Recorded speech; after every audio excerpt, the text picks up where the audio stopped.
Oh, God, I love it. Let's do this.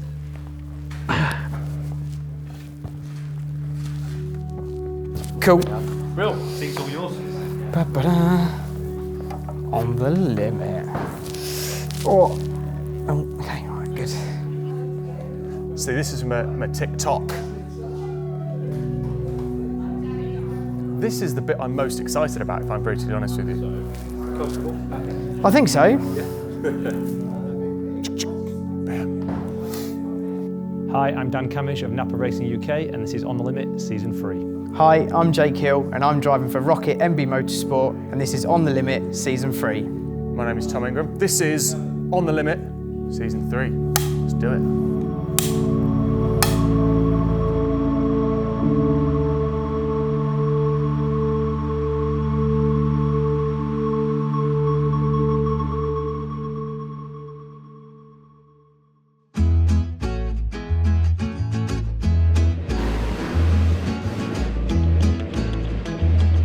We are here at a gloriously sunny Snetterton in March, and this is the first day for us, all 4 motor-based cars turning a wheel today, and my first experience of the hybrid system. So all systems go here at Napa Racing UK with motor-base.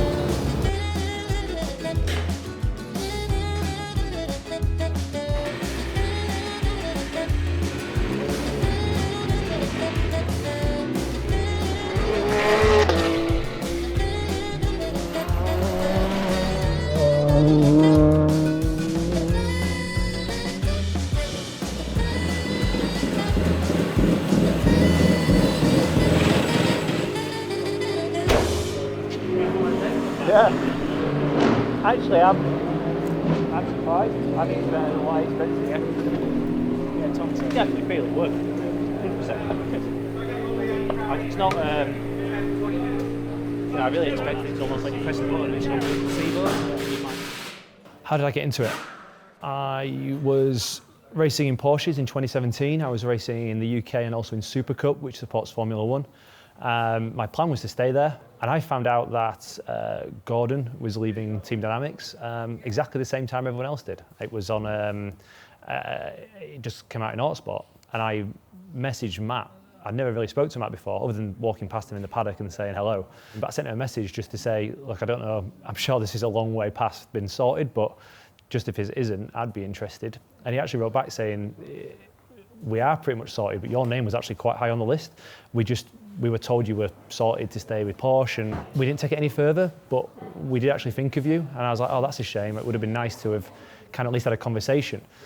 I said, but if anything happens, you know where I am. I would be interested, because touring cars has kind of always been on my radar as somewhere I'd like to be. And a couple of weeks later, he texted me saying, do you want to come down and have a talk about it then? And whatever they had going on with a driver before myself had fallen away, and the opportunity fell to me.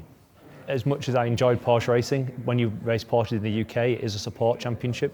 Stepping back into British touring cars, it's the main game. You're the star of the show in a way, and I'm in a team that is very much going to be the star of the show, I believe, this year. So I think me and Ash are looking forward to that. I'm just ready to get out on track and see what we can do now.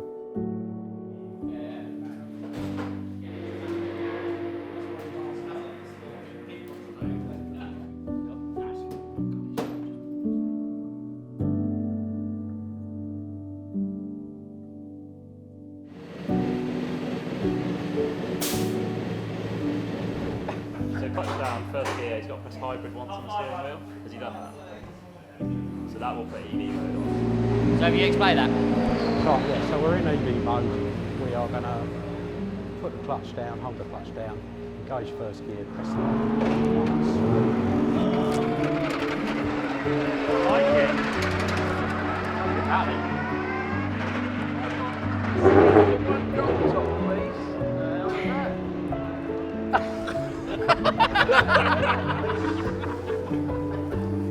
Wow, that's amazing.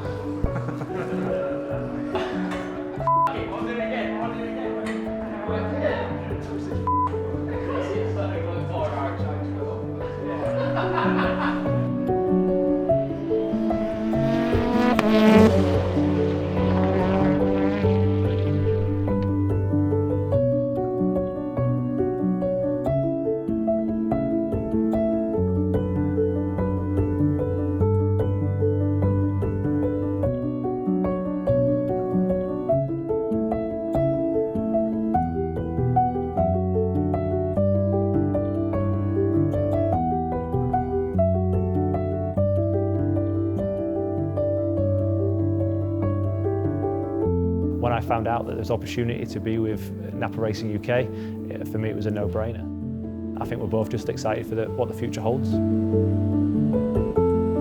I think it's going to be a fantastic season, really one to watch. I hope, come the end of it, I'm somewhere in the title battle.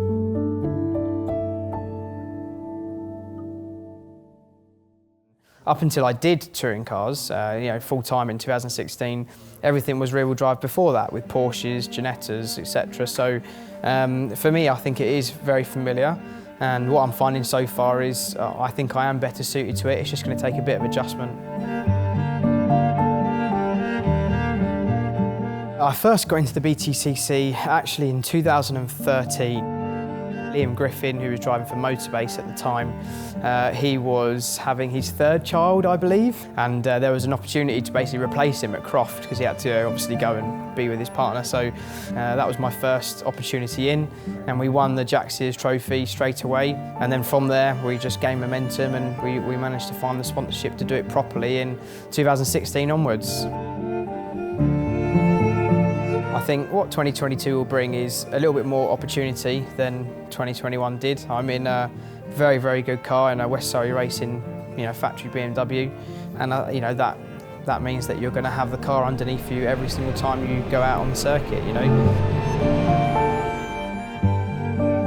So yeah, I think I'm in the best place possible for 2022, and my ambition is really to go and win the British Touring Car Championship. I got very close although I finished 5th last year, points-wise we were so close. We all went into the last round, still with a fight of that, and I want that feeling again, but hopefully in a bit more comfortable points gap.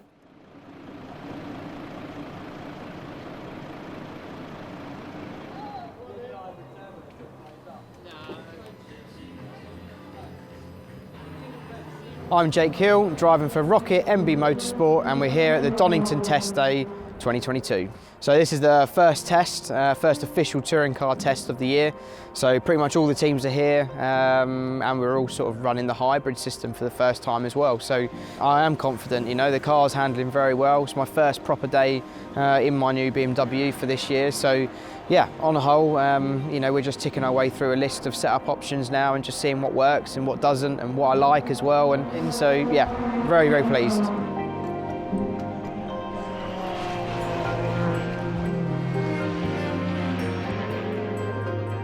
I think the hybrid's an interesting one because there's still a lot of unknowns for us at this point. Exactly what it would be like to race with. Will it hold up to the stresses of racing and being under load 24/7. Once it's active. So it is a bit of an unknown. I think all the teams are slightly concerned about will it last. How reliable is it going to be? But on the whole, I think it definitely brings lap time, and we're seeing that so far in testing. And so whoever can use it in the best way, I think they'll see quite a big jump in performance. I'm very, very excited to see what 22 brings. I'm excited for a number of reasons. I'm excited for hybrid, I'm excited for a new season, which is always fantastic. I'm excited for On the Limit. I've watched it, I'm a fan of it. It's going to be nice to be involved in it.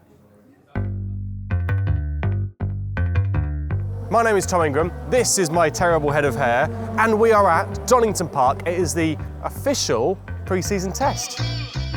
So we're doing some hybrid stuff. We're driving around in circles, as you can hear. It's a lovely day. It's a bit cold, but it's very Donington-y. Thoughts and feelings. So far, very good, very positive, which is always a nice way to start. This is the first time we've run with hybrid, and it's been nice. It's been really enjoyable to feel the difference that the hybrid power makes. And you do notice it. It's not fast and furious, pull for 9th, 10th, 11th gear, but it's just that little kick. So far, happy Tingram, happy Bunny. I think we're in a good place. A year under my belt of being with Accelerate, that's crucial. I learned that from being with Speedworks for 7 years. That continuity cannot be overlooked. You have to have consistency, and you need to work well with the people around you. And I think that's where having that first year under my belt is fantastic. My engineer Spencer is, of course, back with me for this year as well. We've had a great pre-season testing. So, there's a few people that have been changing teams over winter. You've got Ash moving, you've got Dan moving, you've got a few new faces coming in. So I'm hopeful that extra year of continuity will just give us a little bit of a leg up. Every year I've come into that finale with a chance, and every year I seem to miss out on it. So there's loads of uncertainties, there's loads of unknowns this year as to what's going to unfold, but I'm so excited for this season. I cannot wait to get started.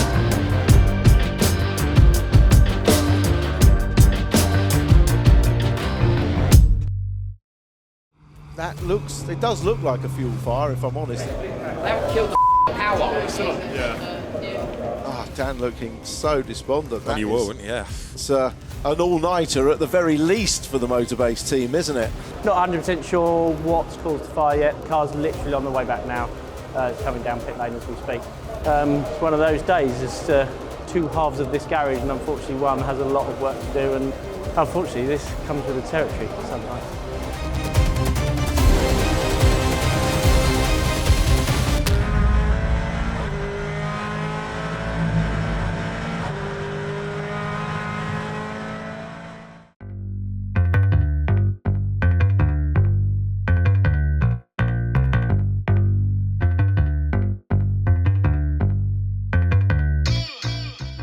This is British Touring Car Round 1 at Donington Park. New year for us all, but yeah, looking forward to it. For me, it's a big change this year, you know, with joining BMW and MB Motorsport are along for the ride as well, and you know, it's just a big change. I've gone from front-wheel drive car for the last 5 years in touring cars to now rear-wheel drive, but it doesn't make a difference to me. I drive cars with a lot more power and stuff, and I'm pretty sure I can deal with it fine, and so far in testing it's been a positive, so I'm happy. I think it's going to be a season that's quite unpredictable in the sense that with success ballast going, I think it might shape things up.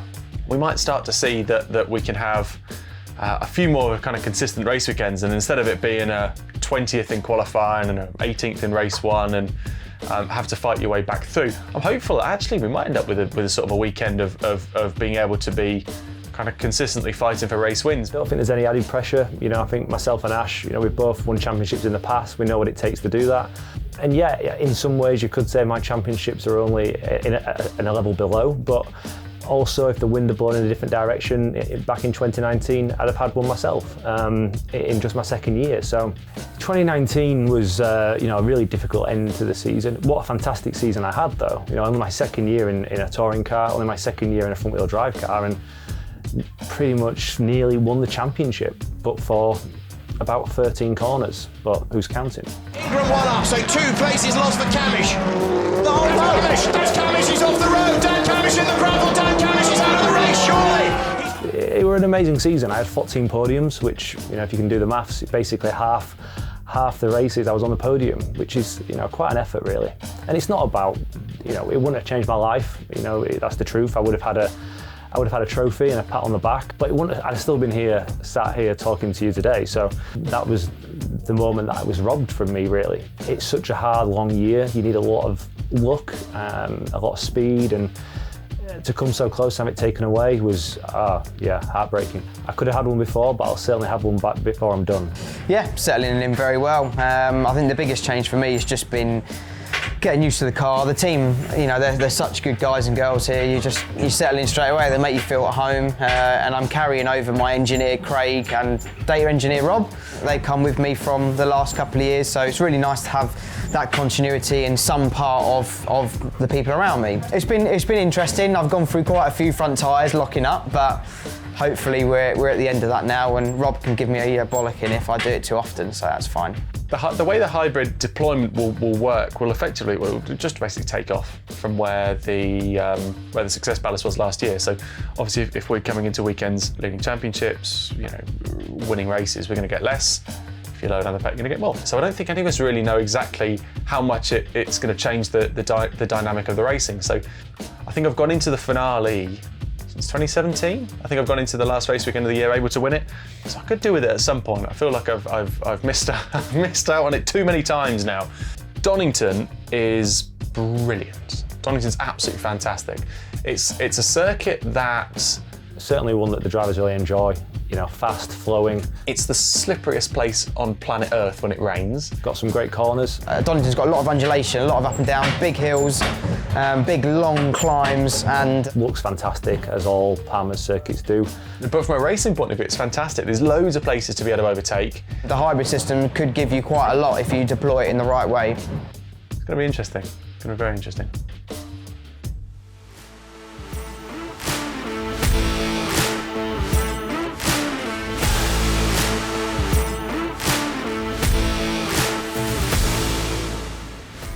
So the qualifying session is underway, the green flag shown, and down the pit road then go the BMWs. Now, what about Dan Camish? He is back in the championship, having won Carrera Cup GB last season. You're riding with him, him and Ash Sutton. Many are calling it the dream team, but you've got two real stars there. Yeah. Having got excited about Jake Hill, he's had a time disallowed for exceeding track limits. Our first time was disallowed for track limits. Be careful, mate.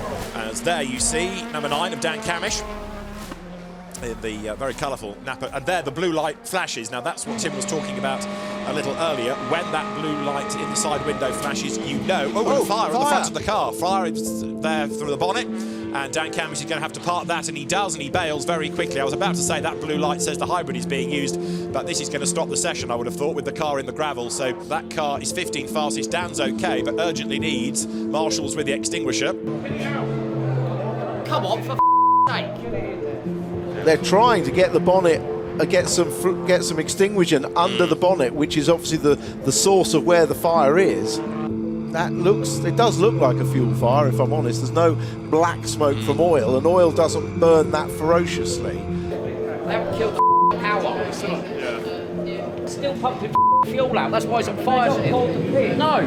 The first qualifying session of the season, and then suddenly it pans to the car, and it was on fire. A component on the fuel system split, caused the fire.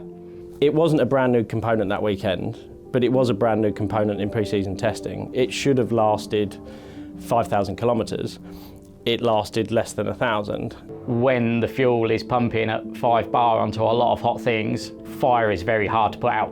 You know, yes, the kill switch could have been done, which would have prevented a bit of it. Yeah, there's a lot of swearing at the point, and obviously when things like that happen, camera people turn up, like yourself, and you have to be quite mindful of what you say. Dan looking so despondent. Well, you will, wouldn't you? Yeah. It's an all-nighter at the very least for the Motorbase team, isn't it? Well, the green flag is waved, so we are back in business as the cars are pulled back into the fast lane. Now, I know we've got 17 minutes to go, but 0.02 of a second is now the margin between Colin Turkington and Adam Morgan, who has just gone second. 0.02 of a second is all that's between them. Jake Hill is down to third ahead of Gamble and Jelly. Ingram is the best in the front-wheel drive brigade, sixth. This is Jake Hill coming up towards the end of the lap. Personal best and an absolute best. This could be good enough to put him top. Let's see as he breaks the beam. Jake Hill does go through, and that is fastest, 68.465. Meanwhile, here comes Ingram to finish his lap. Jelly, I see from the monitor, has gone fastest of everybody in the first sector, but let's see Ingram across the line, and he stays 8th. This is Jake Hill once more now. He's already the fastest from Sutton, and George Gamble, third fastest. Jake Hill goes quicker still, 68.418. But Ingram has now pipped him. Ingram is now 4th. He's on his run. Well, Jake Hill crosses the line, and that last lap was a 68.476. Jake Hill takes his first pole position. I'm really sorry, Sausage. We've only got pole. Great job, mate. Well done. Cracking job. What a job. Well done, boys. Blinding job, mate. Get in there. Finally ticked it off. So many times. So many times. It was our first pole position, Jake's first ever pole position. So to get that in our first race with the team was fantastic. And we also had issues going to qualifying, and we weren't even sure if we would make the end of qualifying. So the first run we did was good enough for P2, and essentially that was a banker lap because we weren't sure if we were going to get to put any more laps in. So anything beyond P2 was a bonus. And then he went out and delivered, and we got pole. So it was a fantastic start to the weekend. I'm starting fairly far down, last position after yesterday's fire. But the guys have been working flat out. They got away from the track about 4 a.m. They've worked through the night, stellar job, and I'll be on the grid to take the start this morning. Yeah, amazing job by the Motorbase boys, and you know, today is my opportunity to repay them. You know, unfortunately, you're so helpless with a fire. You know, there's nothing I could have done to help with that. You know, there was many marshals already there with extinguishers who were trained to do this sort of thing, and you sort of sat there watching your whole day and your whole weekend potentially go up in smoke. You know, at that point, I was really worried that this might be the end of the day for me, or certainly the end of the weekend. And you know, thankfully the guys have worked hard. But yeah, you know, I've been in this championship before, and I've come close, and I've lost by only a couple of points. I know that every point counts, and when it's round one and you know that you're giving away vital points to competitors, you know, it's not a good feeling. It's a long season. And, you know, I'm really pleased that the boys have given me a chance today to claw some points back. You know, if this had happened in race 1 today, it would have been game over for the day. So, but the guys have given me a chance, so we'll see what we can do. So yeah, qualifying was super close. I was kind of 6th, 7th, 8th, 12th, 8th, 6th. Managed to get a lap that was good enough for 4th. As I say, it was super close. Everyone has a story about qualifying. Everyone's got an excuse as to why they weren't on pole. We've got one as well. I lost 2/10 on my best lap with oversteer. So, you know, it's annoying, but at the same time, it's quite maybe a good thing that we've potentially got 2/10 in the bag that we didn't quite put into the lap time chart yesterday. So hopefully it means that we're going to be in good shape for the race. I've just been doing my warm-up, getting stretched, getting opened up, getting my heart rate up using my whack-a-moles. So I'm looking forward to it. We start 4th, but it is going to be a spicy first race because this is going to be fairly entertaining.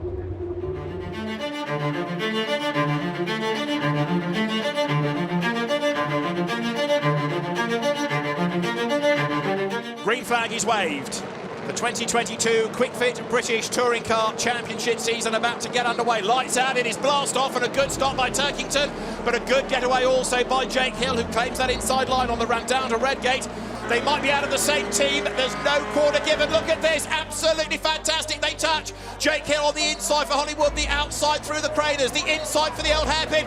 Jake Hill breaks late, locks up, scrabbles through. He's got the lead. Is he going to go wide? Let's see. Here comes Ingram. He's right on the tail of Turkington, who's on the outside of Hill, and Sutton is right back with the big 4th. Ingram's on the inside, Sutton is behind. They could both go through. This is fantastic racing. He'll break later. Ingram's got the line. Ingram's got the lead, and look, suddenly it's 6, it's 7 for the lead. Fantastic stuff. Just look at the way that Hill has absolutely stormed onto the back of Turkington. And that's pace, that's hybrid. You can't blame the weight anymore, because as Tim has been making the point, it's the same weight. A little bit of damage picked up on the front as he skims through the chicane. It's that tyre rubbing though, isn't it? Yeah. The tyre rubs on the bodywork, so he doesn't want too much more of that. Oh, bit of a slide there. We saw that on his quali lap, actually. He had a bit of a slide there, didn't he? The smoke is getting worse off Jake Hill's BMW. Look, going down towards Redgate, getting smokier and smokier as the bodywork still rubs against the tyre. His hybrid's still working though, because we saw the blue light. Yes, getting it. It's just oh, there we go. He's lost that bit. So last lap, mate. This is the last lap. Race win as he comes then now down towards the chicane. So the Bristol Street Motors with Accelerate TradePriceCars.com Hyundai is about to give him a 20th career win. And what a way to start the new era of the British Touring Car Championship. Tom Ingram wins for Colin Turkington second and Jake Hill third. Good job, mate. We'll take that for a start.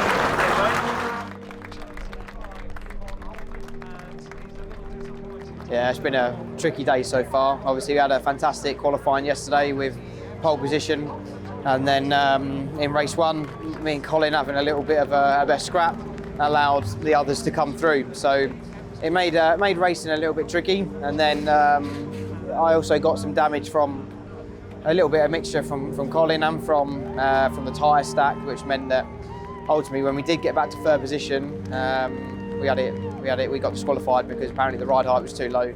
But the ride height area, which it was too low, was, I'm not joking, about as big as that. You know, the whole floor of the car cleared, apart from a very small bit that had damage. So pretty pissed off, to be honest, considering we lost a third place due to that.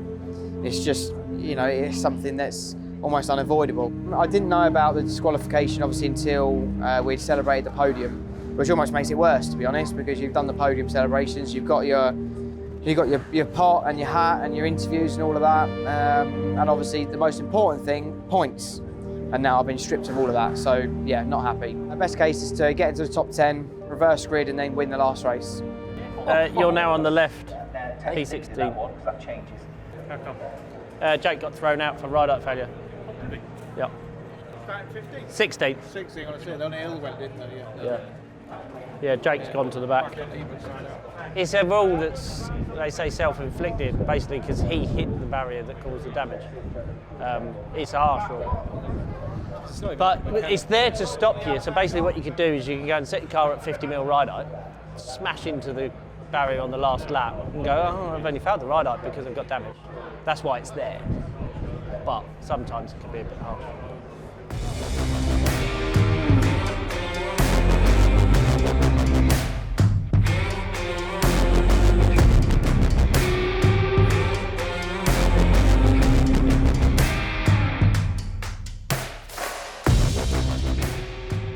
Round 2 then of the Kwik Fit British Touring Car Championship is go, and Colin Turkington goes nowhere.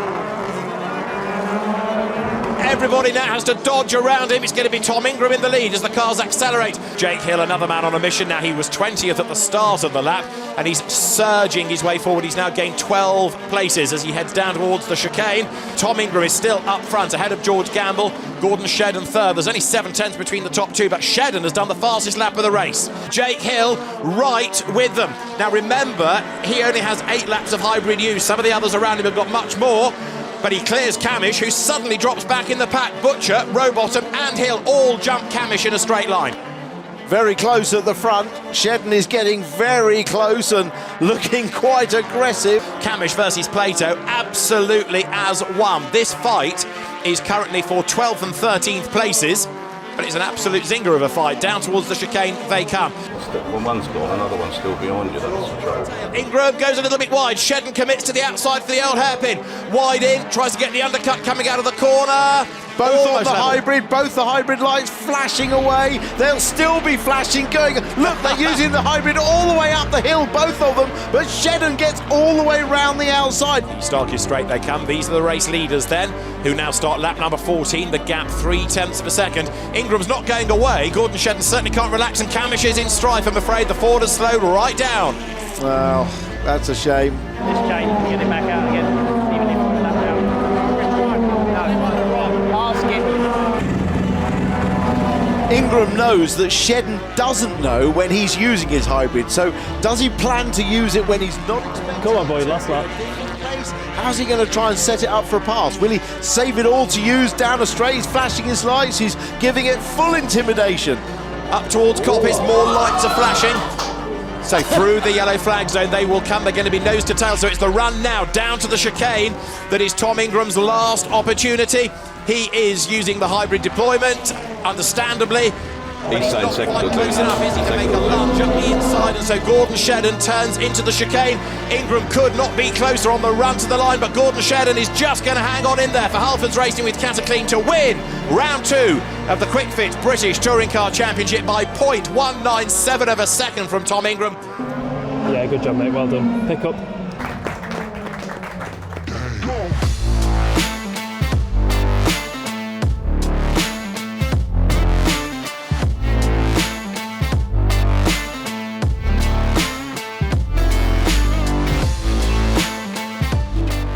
Been a long day, some challenging times, but yeah, hopefully a good result to cap off the day. Yeah. So Jake Hill starts on pole position for the final race of the weekend, with Dan Lloyd second on the grid and Bobby Thompson starts third alongside Ash Sutton. So green flag waved. Round 3 of the Kwik Fit British Touring Car Championship set to get underway. Lights go red, lights go out now. It is blast off, and a good start by Hill. Not a great start by Bobby Thompson. A good getaway by George Gamble. What about Adam Morgan out of all of that as well? Gamble gets hemmed in on the inside. Morgan goes round the outside of others as they dive down to Redgate. Jake Hill has the advantage then. So Hill getting away, but everybody else in a queue for second. Big old bunch of cars all up together. Dan Camish coming through there. Sutton with a good run out of the chicane right there on the back of Lloyd, but Hill is getting away, no question about it. 1 lap done. 6th, Bobby Thompson, but he's under attack from Tom Ingram. Ingram in the background to the inside. That is Morgan versus Cook. Into Hollywood they go. You're on board now with Dan Camish. He is running in 17th spot. Now 16th, he's gained a place on this lap. In fact, he's going after Michael Crease and he's hunting for points. Race leader, Jake Hill, getting away from Ash Sutton. 1.5 seconds the margin, and last time around Jake Hill did the fastest lap of the race.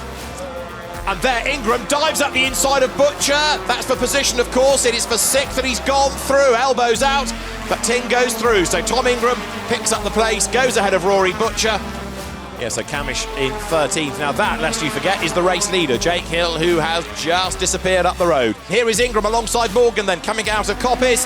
Side by side almost, but Ingram on the inside line. He's going to have to leave his braking late, which he does. He lines up for the move on the inside and he goes by. Good driving this by Ingram. Late race. Look, we were talking earlier about keeping some hybrid deployment back, and you can see how he's used it to catch that group and now work his way through. Jake Hill is on target for a first win as a BMW driver, and it is going to be honours in round 3 of the championship.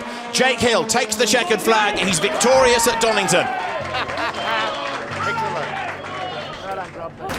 Well done. Good job. We're all fist pumping. Yes! Yeah, started the day quite well, and then didn't go so well after race 1 and not passing scrutineering, but after that we came from the back to the front, and then won race 3, sorry. So yeah. It's been a interesting day, hasn't it? We've gone from finishing 3rd on the road to having it taken away in race 1, to then starting last and coming all the way back to 9th, and then obviously being picked for reverse grid and winning the last race. So very, very happy to obviously get the first win, the win that I think we should have probably had this morning, but I'm so glad it's happened already, and yeah, just thankful to everyone really. Yeah. I was not in a good place, that's for sure, but I mean, it's how you bounce back, isn't it? I think we could just completely reset the head, reset the car, and just went again, and I've just got to learn to keep that up when and if things do go bad again, like they did so early in the weekend. So yeah, I mean, I'm glad I sorted my head out and got it into a good place, and we had a great race too, and then obviously went on to do what he did there. I mean, there's a little bit of I can't believe my luck for sure, but at the same time, as long as we were near the front, as long as we were sort of top 3, top 4, I was fairly confident that we could still get the job done. The car's been so good today, and I really, have had the best car I've ever had in British touring cars today. So I've got no excuses, and when it got picked, I just thought, well, that's it then. There we go. As long as nothing breaks, we're going to win race 3. So there we go. Done. Romeo done. First race weekend of the year finished. And it was a pretty good weekend. Really good weekend, in fact. Race 1 win, 2nd in race 2, 4th in race 3. Peachy. We like that. It's a good start to the year. We've done a good job.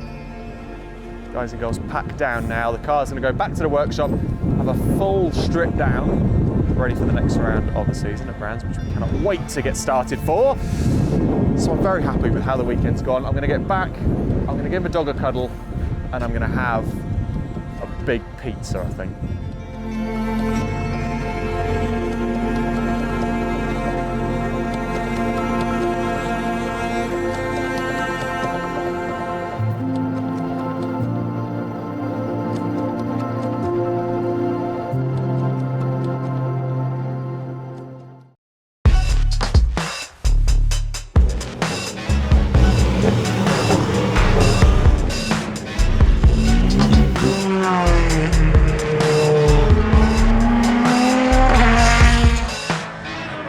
Brands Hatch Indy, little roller coaster. I love it. It's my home circuit for a start, so it has a lot of sort of sentimental value, I guess, to me and to my family, and it's going to be slightly different this coming weekend because they've resurfaced it. It's going to sound like a really stupid fact, but it's very short. And with it being very short, it means that everything's really, really close and tight together. So you've got to put the perfect lap together to be able to get pole. I used to, whether I still do, I don't know. I used to have the lap record, I think it was a 47, I've got that in there. It was a 47.9, I think. Whether that stayed, I don't know, but I had it for a couple of years at least. It's built into kind of a natural bowl, certainly one that's fantastic for the fans and the viewers. If you've never had a chance to be on track or even walk the track, you'll be shocked at just how steep Paddock Hill is. It's an incredibly steep corner, one of the best corners probably in British motorsport we have. I've always enjoyed coming here, and hopefully it'll be kind to me this time.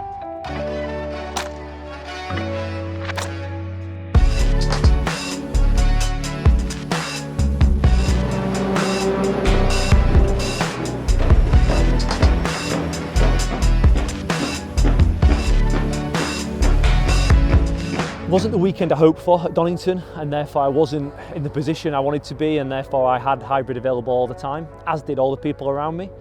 And the thing is, when we all have it at the same time and we've all got exactly the same amount to use, it's hard to say whether it really affects the racing at all.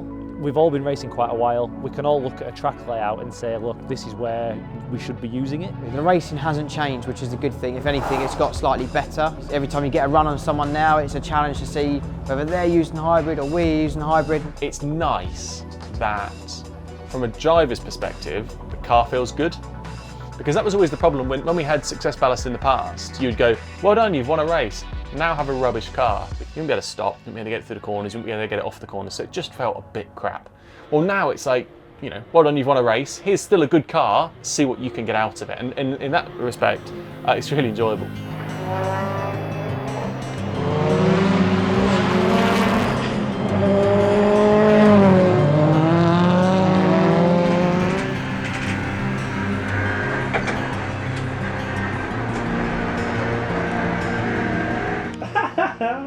Straight down the ground. That is the line right there. That is a bit of a secret, a bit of an in. Bet you've got to know that one. So this one, located next to the biscuit tin, currently ginger nuts. This one is my first ever British touring car win. Last year's 2021 championship winning trophy from Porsche. I do have a bit of a clean actually, but. And this trophy means a lot to me. This was actually winning at Le Mans in 2017. I won the support race. 62 Carrera Cup cars, I think, took the start of that race, and I won on the last lap. So that was a cool race. Well worth a watch on YouTube. 4 of us in a slipstreaming contest on the last lap. So that was pretty cool. Formula Ford ace Dan's got his sights set on touring cars. That was 2013 when I was winning in Formula Ford. I won 24 races that year. Out of the 24 I actually took part in, so it was a record-breaking year for me. The prize at the end of the year was a test in the Motorbase Ford Focus, and because of the Ford connection we tried really hard to find some sponsorship to get me into the Ford. It's quite nice now to be there at Motorbase. It feels like I've come full circle. You know, that was the first touring car I ever drove. Formula 2, people probably don't know that I did a bit of Formula 2. Tested a few times. After Formula Renault I had to go in an F2 car, Jonathan Palmer's F2 Championship. This is quite cool as well. The Autosport Awards voting list, you sort of go down the names, Jack Aitken, Dan Camish, Lando Norris. You know, one day, you know, you can look back and hopefully show kids or grandkids, you know, your name was right next to you know, one of the current Formula 1 superstars. Is pretty cool, and just across from Lewis Hamilton in there. Sometimes I forget that it's just nice to be even have your name printed on the same page as these guys.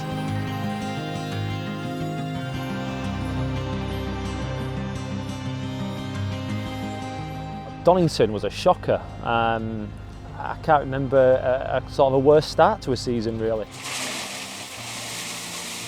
I believe it was the fuel rail that failed. The fuel came out under such high pressure that that's why it took so long to get the flames out really. And yeah, quite a lot of damage done. So, you know, we've got to hit the ground running this weekend. You know, a fresh start. My season, as far as I'm concerned, starts at Brands Hatch.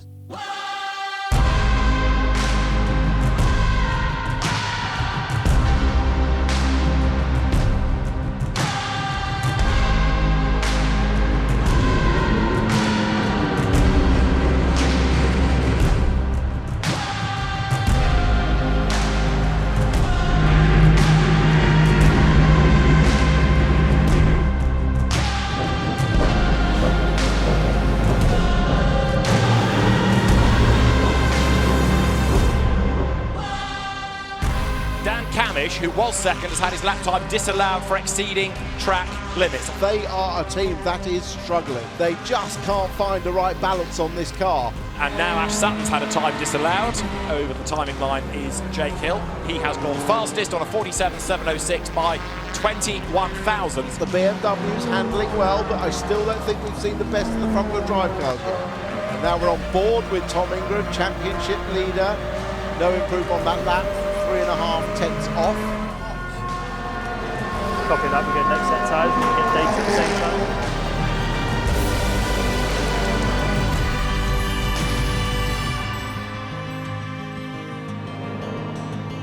Camish has improved, he's just got in the top 10 with 9. It's nice to actually get to the end of qualifying. I mean, it's probably a bit hotter here today than it was in the car that day, to be honest. Buoyed to be in the top 10, but also disappointed to only be half a tenth away from the top 3 or 4. I think there's 5 BMWs in the top 7 or something. You know, it's quite clearly a day that suited the BM. Josh Cook weaving about a bit, that's implying he's on his second set of tyres. The front wheel drive cars, you know, the front tyres go off so quickly, and that's one thing that maybe the public don't really understand so much, is just how much the heat affects the front wheel drive cars, but yet brings the rear wheel drive cars into a better place. Now, Colin Turkington, absolute best sector 1. He's heading up towards the timing line then and goes on to pole position. His 25th pole position. 0.167 of a second quicker than Jake Hill.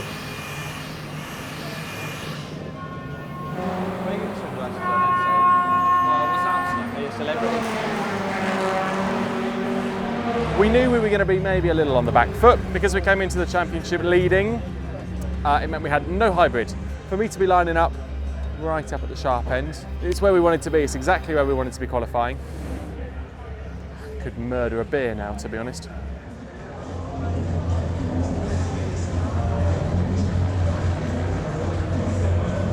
Yeah, clearly we're right. Yeah.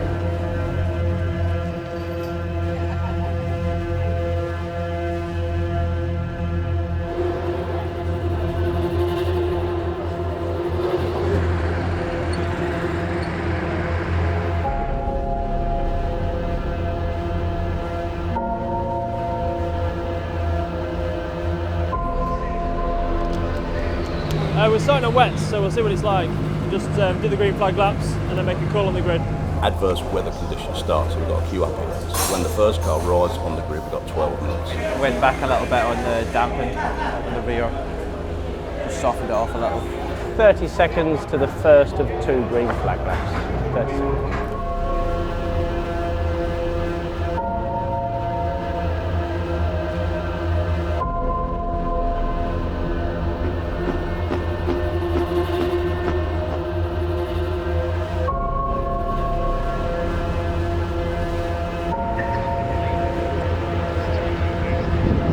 Round 4 of the Kwik Fit British Touring Car Championship, and it's go, and who makes the best start? Good getaway by Josh Cook, but then Adam Morgan comes across on him, and Jake Hill makes a better start from the outside of the camber grid. Jake Hill is on the tail of Colin Turkington for the race lead. Yeah, interesting. Jake Hill made probably the better start, didn't he? But he very much did not fight or challenge Turkington into turn 1. Stephen Jelly holding up Josh Cook, the leading front-wheel drive car. Cook's quick in these conditions. George Gamble fighting with Tom Ingram. Dan Camish looking to get in up on the inside. Look, Jake Hill's now getting quite a bit more racy. We know Jake is great in these conditions. And all the while, of course, Stephen Jelly delaying Josh Cook, meaning that these two, even if they do hold each other up, aren't going to be monstered by anybody from a rival team. Contact there, that was Camish and Gamble getting together, but Dan Camish is ahead. So you've got to look after these cars. There's the gap on the inside going into paddock. Josh Cook goes third, and that could be significant if the two leaders now start holding each other up. He's got the inside line, he'll be on the hybrid deployment, no doubt, as he comes over the line, down towards paddock. Jake Hill tries to cover off that line, but Josh keeps on coming, he's up the inside. Hill goes deep into the corner, Josh Cook goes second. He was using it there. Tyres just fell away really quickly. Cook managed to come and catch us up then at that point. Got past, he managed to make it to Turkington. First and second now really within touching distance. Josh Cook takes over the race lead at paddock, brilliant stuff. Hill's gone through on Turkington. Hill's through on Turkington for second place, and immediately behind is Ingram. I got past Colin and started to hunt down Cook, and I thought we're on. Cars starting to go live again. Jake Hill might yet be able to come back at Josh Cook. And then I just snatched the rear brakes and partly the wet line as well into paddock, and it just dragged me through the gravel. But that's Jake Hill off the road at paddock, so Ingram gets ahead of him. Something to do with the gear cut. he just snapped on the brakes, and then he just went off, and then he thought he had a puncture or something because of that. Camish has passed Turkington. Turkington has dropped another place. This is for the race lead. You can see how much closer Tom Ingram is. It is a win for Josh Cook as he comes across the line to win from Tom Ingram, and then in third it is Dan Camish. It's just great to get points on the board. It's great to get a podium. You know, my first in Napa colours, and it feels like we're back.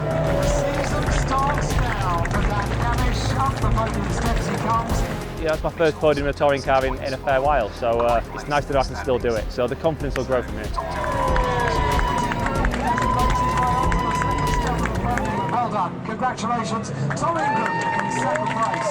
The winning account is opened for Josh Cook, everybody. Well done. Come on, Josh.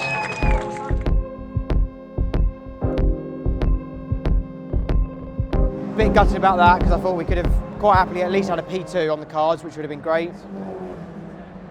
It is what it is. We still finished fourth, still a lot of points, which is great. And now we can just move forward, hopefully, for race 2.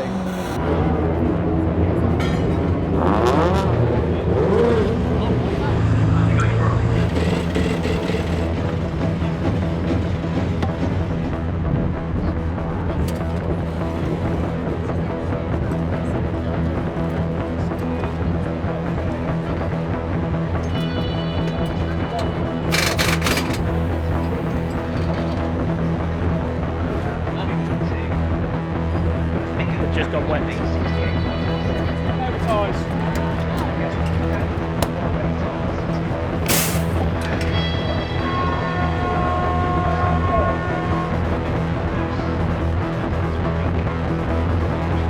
WSR were saying that they just didn't get quite the right setup. They dropped the spring rates for the greasy conditions, but not enough. They like wet, they like dry.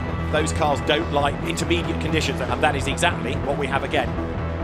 And Jake Hill is away like a stab rat. A fantastic start round the outside. He's up into second place. The slow start made by Dan Camish there in the blue and yellow Ford. Here comes Hill for the race lead, and Josh Cook in the Honda dives across the road to prevent him from doing so. He parked it on the apex here, so he can't pull out. It's easier to do that in a front-wheel drive car though, because you've got the turn in. It doesn't wash out. Butcher, wow, what a late break that was on the damp part of the track. Will he run wide and let Hill get back inside? Hill's forcing it, 2 wheels on the grass, and Hill's back into second place, and through goes Camish. Dan Camish in the blue and yellow Ford Focus goes ahead of the Toyota. Now the fastest lap of the race has gone to Tom Ingram, and it's important because there's another point at stake for the fastest lap, and that could be crucial come the end of the season. Butcher back up the inside of Camish, retakes third place, and there is Butcher out wide. Oh, Rory's off. And that spoils all the hard work because Dan Camish goes back ahead of him. This is Camish's chance to challenge on the inside. Oh, but Hill slides wide, he went in too quick, and he spins. Camish is on a mission. See the way he stormed up to catch Hill, and straight away he's on the back of Cook. Camish goes to the outside, the checkered flag awaits. How about this? To finish a British Touring Car Championship race, they're going to be nose to tail, and Josh Cook is the first double winner of the season. Dan Camish second, Rory Butcher was right back with them in third.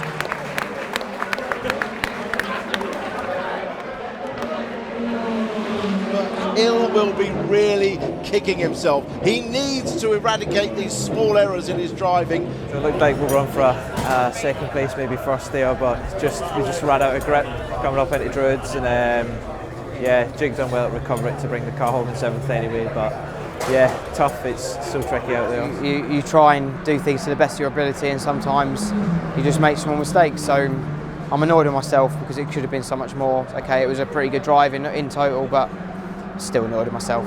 Good job. That's good. Oliver. Thank you.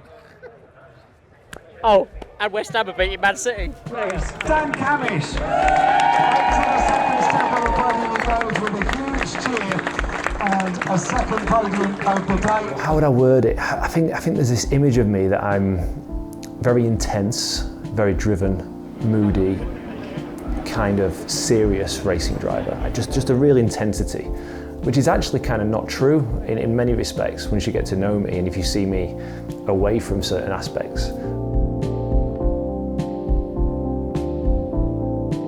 We go racing, and look at Jake Hill absolutely surging through the pack. And that's Rory Butcher running out of road, and that is Jason Plato in the gravel already. Safety car, racing lights and balls. A rocket start, quite literally, for Jake Hill, but he just had nowhere to go. He ran out of room. Smooth operator. Turkington's building the gap. Jake Hill is stuck in the traffic now. Maybe Hill's being a little bit more circumspect after the errors from the previous race, but he does need to get a push on. His hybrid light was flashing in the rear three-quarter window, and he does pull past Thompson. Interesting watching the two different lines through that final corner, the rear-wheel drive cars all favouring that outside line, while the front-wheel drive cars favour the inside line.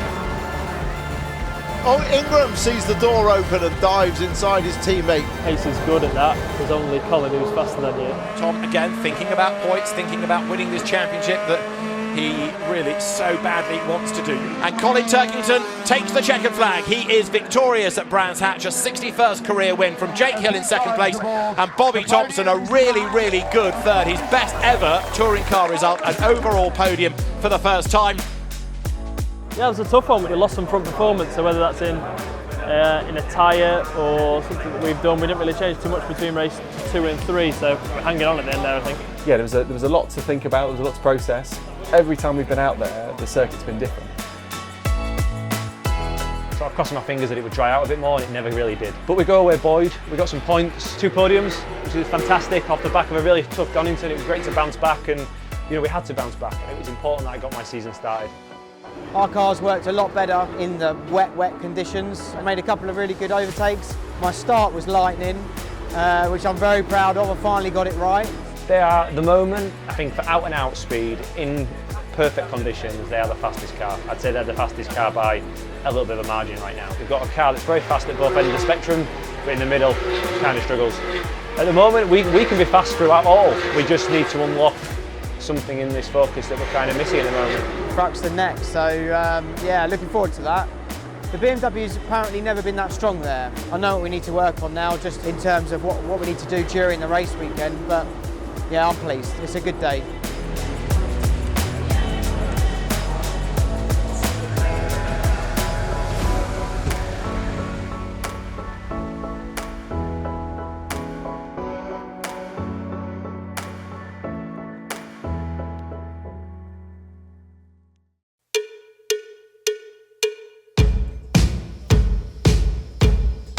Feeling very good, sun shining, we're at Thruxton. All smiles so far. Friday afternoon, starting the sunshine, I'm all smiles. Let's hope we're all smiles come Sunday afternoon. Feeling good, feeling in good shape. Isn't this lovely? Thruxton as a circuit, what's it like? Oh, well, it's a bit scary. Thruxton is fast, that's what Thruxton's like. Fastest track in the country, I believe.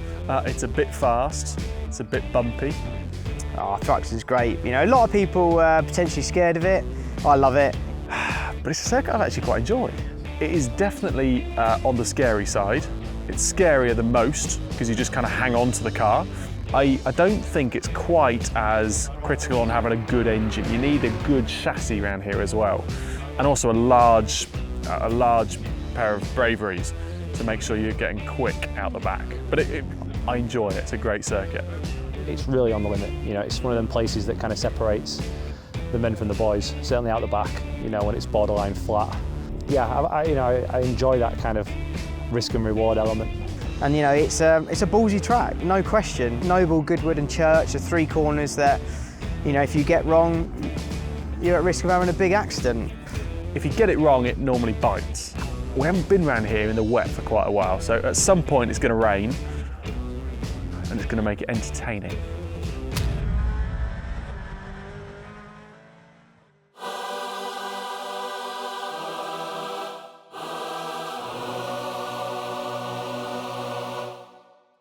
Our first of 2 visits this season to Thruxton, to the UK's fastest circuit, as we get set for round 7 of the Kwik Fit British Touring Car Championship. It's good, obviously you want to be leading. Leading is good. Leading is good and bad, actually. So going into this session, championship leader Tom Ingram, 0 seconds of hybrid use. So Tom Ingram goes into this really with a fight on his hands. green flag is waved, and so the cars go out of the pit lane team by team by team. Car gods with Sicily Motorsport BMWs go, the Napa Racing UK Fords, operated by Motorbase.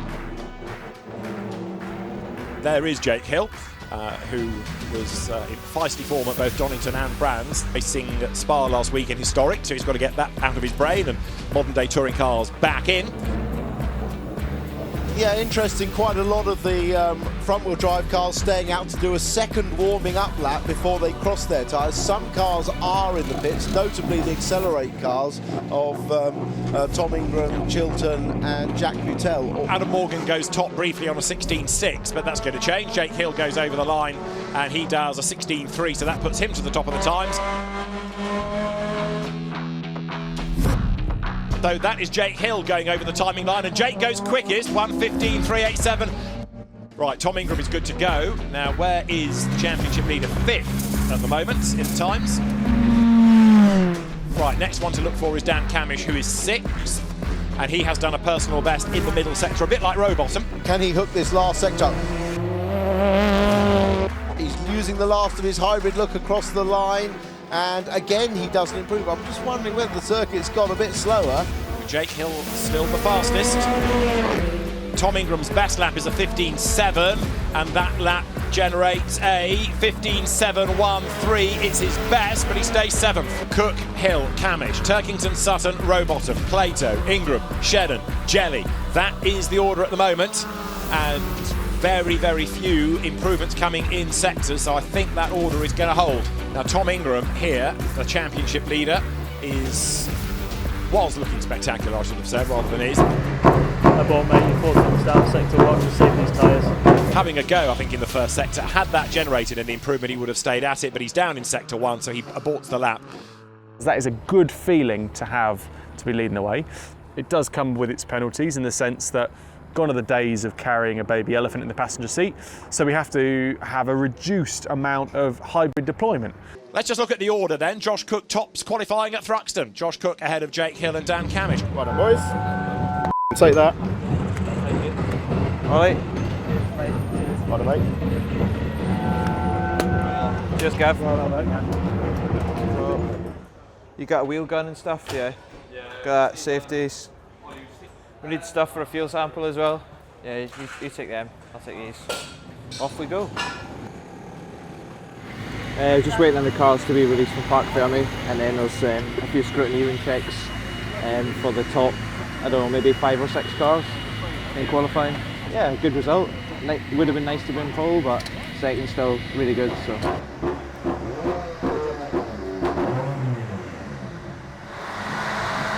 So these just put time at the end. Camish, Turks, on that last set. No, I mean with pretty much no hybrid as well, that's pretty... That's what I mean, I've not got 4 tenths. Not a chance. Sweating like a sweaty thing. No! It is hot! Oh.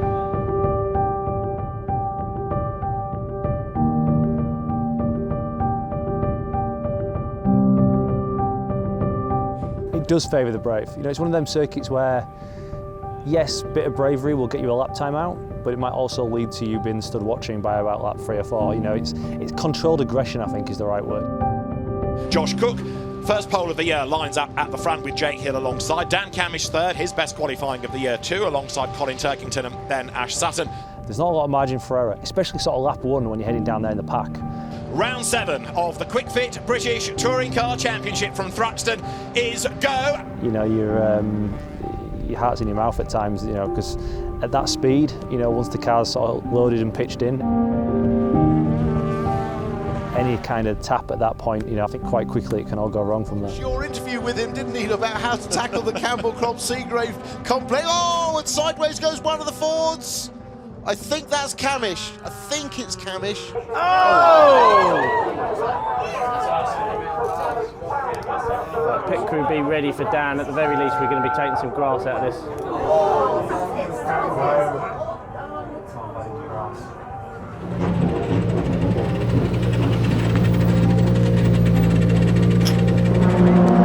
What's the temperature? Behind us. go see what you can do. 16.4. There may have been a bit of contact involving Dan Rowbottom's Honda. Also, one of the Hyundai's got involved in all of that and scooped a load of grass up. Potentially Tom Ingram. Copy, we need to box then, box. Through no fault of your own, there's nothing you can do to control it. It's just grass that's left on the.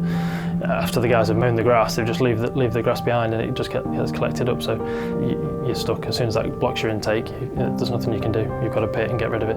And Ingram is in the pits with a problem. Championship leader. Don't forget, he got involved in that drama on the first lap. You're His right. was the Hyundai that's probably scooped up a load of grass. That's where they are at the front, look. So the temperatures will have been going sky high. He had no option but to come in. Now he's just got to hope for a safety car and maybe pick up a few points later. It looks like you are 29th, but when you cross the start finish, we'll find out for sure. And all hail the king of Thruxton. Josh Cook takes the checkered flag to win for the third time this year. He fends off Jake Hill, the margin 9/10 of a second at the end. Great defensive drive by Ash Sutton. He takes third from Colin Turkington, Dan Rowbottom, and then Jason Plato. Great job, mate. P21 at the end because Shedden dropped out. Last lap was a 16.8, so the pace was awesome. Maybe just one of them. Maybe I shouldn't have positioned myself there. Nah. Could be an argument. No, you were doing two of them on the outside. Such a right. If I'd have backed off, we'd probably been fine as well. I almost had to go for it. They're like mega start. Yeah. Spot on positioning where we needed to be. We had the pace to win as well. Did we? Yeah. Second a lap quicker than all the front runners consistently every lap. I still had 3 laps of hybrid at the end. I thought. Did you? Just save it. I thought I'd rather keep sending the battery. Although stupidly, when I went for my fastest lap, I didn't use any hybrid, did I? Because I've been so trained for fast lap. You've got hybrid. And then after that, I've got hybrid to use. Balls. So that's why the next lap was a 10th off because they used hybrid. So who hit damage? No idea. Oh mate, that sucks. Some wits. Yeah, maybe I should have had a more sensible head on my shoulders, but I think you didn't expect that though. I never expected that. No, you know, I've done that move 40 times over the years. Every time, never had any problems. It's only the fact that somebody tipped Camish into I don't know who it was. Somebody tipped Camish into a spin, and as he was coming across, I stuck. Had nowhere to go. Anyway. And the next one. Felt pretty good. Move on. Good start. Nice temperature. I've always been a strong believer in that you make your own luck. However, this year I'm being proved wrong because Dan has just ended up in situations totally out of his doing. What happened? Disaster at Thruxton is what happened. Race 1. And I sort of go to turn in and just get an almighty hit from the rear. Yeah, bit of a disaster. I mean, from my side, you watch the TV back and they're going to say it's 50-50 and it's a racing incident. Ultimately, all it's done is wreck my weekend. I was a lap down, puncture, start at the back, next one. With any luck and an almighty drive, maybe I'll get into the top 12 and maybe, just maybe, I'll get a bit of luck and we'll get some reverse balls. But to be honest, it just makes you wonder what's the point. You know, you can watch it. What's the point in trying to win a race on lap 1? All it does is spoil someone's day, and today it's been my day. You kind of got to wonder where my luck's gone this year. At the moment, the championship's nothing but a pipe dream. I can forget that. I think I'm now here to try and win some races, and that's the best I think we'll do. He wears his heart on the sleeve, so but he knows it's not through fault of us or his driving. He just knows. He just knows we just need something to change, and it needs to change quickly.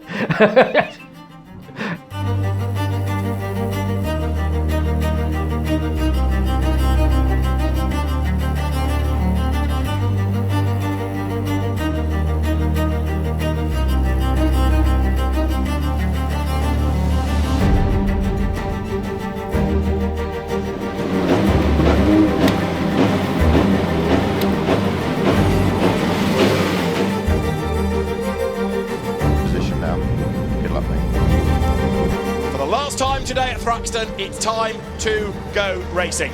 Lights go red, round 9 of the Kwik Fit British Touring Car Championship is underway with a good start made by Adam Morgan, who storms round Plato, and Turkington goes with him. It's a BMW 1-2. Jake Hill is in the mix. Woodham Hill they come. Jake Hill is in the mix as well against Tom Ingram, and then the leaders flick through the chicane. There's the contact. Chilton gets into Jelly. But you see the way the BMWs are pulled away. Hill trying to find a way past Ingram. A drama there, that was Jake Hill getting involved with Ingram on the chicane. Jake was up the inside but couldn't really stop the car. Yeah, it was on TV, mate. Let's keep pushing, let's get the car. Point. Oh, Camish is on. What a disastrous weekend. There was contact from Aaron Taylor-Smith that turns the Ford around in the chicane. Can't retire. We don't want to retire. We don't manufacture points. Mechanical warning flag, Jake Hill. The left front corner, the bodywork, the wheel arch peeling off, and the back of it as well. But if that rips off and flies into the face of another car, it could be quite serious. So the scrutineers, they want that car in, they want that bodywork ripped off, send him back out into the race. Must box it back, must box it back, please confirm. They were catching the BMW. He gave it everything, and hats off to him. Head down, mate, see if we get a safety car. I'm annoyed really because the start was pretty sensible, had a good start and into the first complex. You know, the race was going quite well after the safety car until I went for a move into the chicane, got alongside, well, definitely got my nose in alongside him, and he just put me on the grass in the braking zone, and unfortunately we've crashed and banged into each other, and what that's meant is that I've had to come in then have my rear bumper ripped off due to the contact, so it's ruined my race. Just a bit deflated really, because we've had such a good day. We've had 2 second places, which is fantastic, and yet all my rivals have done very well in that last race, and we're not scoring. So I'm just deflated really, because it's been a good day and it's ended on a low, which is never ideal. Over the course of 30 races, 30 races is a long season, 10 weekends, and you can't win every weekend and you can't win every race, so you have to take the rough with the smooth. And I think what's key from a psychological point of view is to always look forward and to not let those instances get you down. If it happens too often, especially at the start of the season, it's difficult, because you're just facing an uphill battle to come back from that. Oh, race 3 done and dusted. It was fairly busy. It was difficult though. I mean, this place is both fantastic and also enormously frustrating. I saw Jake had a bit of a run coming out of church, coming up Woodham Hill into the club chicane. Checked in the mirror again just before I hit the brakes, got on the brakes, and the next thing I know, Jake's come up the inside and we've made contact. So I think whatever goes on is a bit late. Whilst I'm on the brakes, my car can't move. I can't suddenly change direction of my car. So I think it was just a bit late, to be honest. I think he ended up getting caught on the grass on the inside as well, which locked her right front and bounced into us. So I had to take avoiding action, bounce across the inside of the chicane and keep going, but it didn't help both of us. But I don't think Jake really needed to do it. He seemed to have good pace. He was keen to get past, I think, keen to try and make a move and get gone, but got to the end. But there we go, that's the story of the Jake Hill incident. How's that for you? I've got a terrible track record at Oulton. I don't know what happens. Every year I turn up to Oulton, disaster strikes. And that's Colin Turkington. End up getting caught up in incidents and all that sort of stuff. So I'm hoping, however many years of going to Oulton Park and getting bad luck or just general chaos, and come back fighting, I think.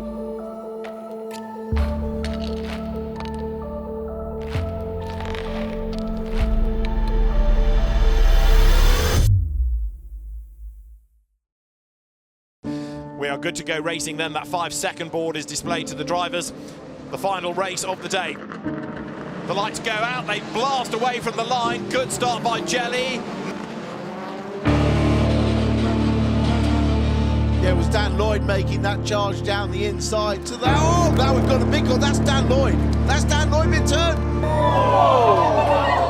Safety car, safety car. Yeah, that was a massive one.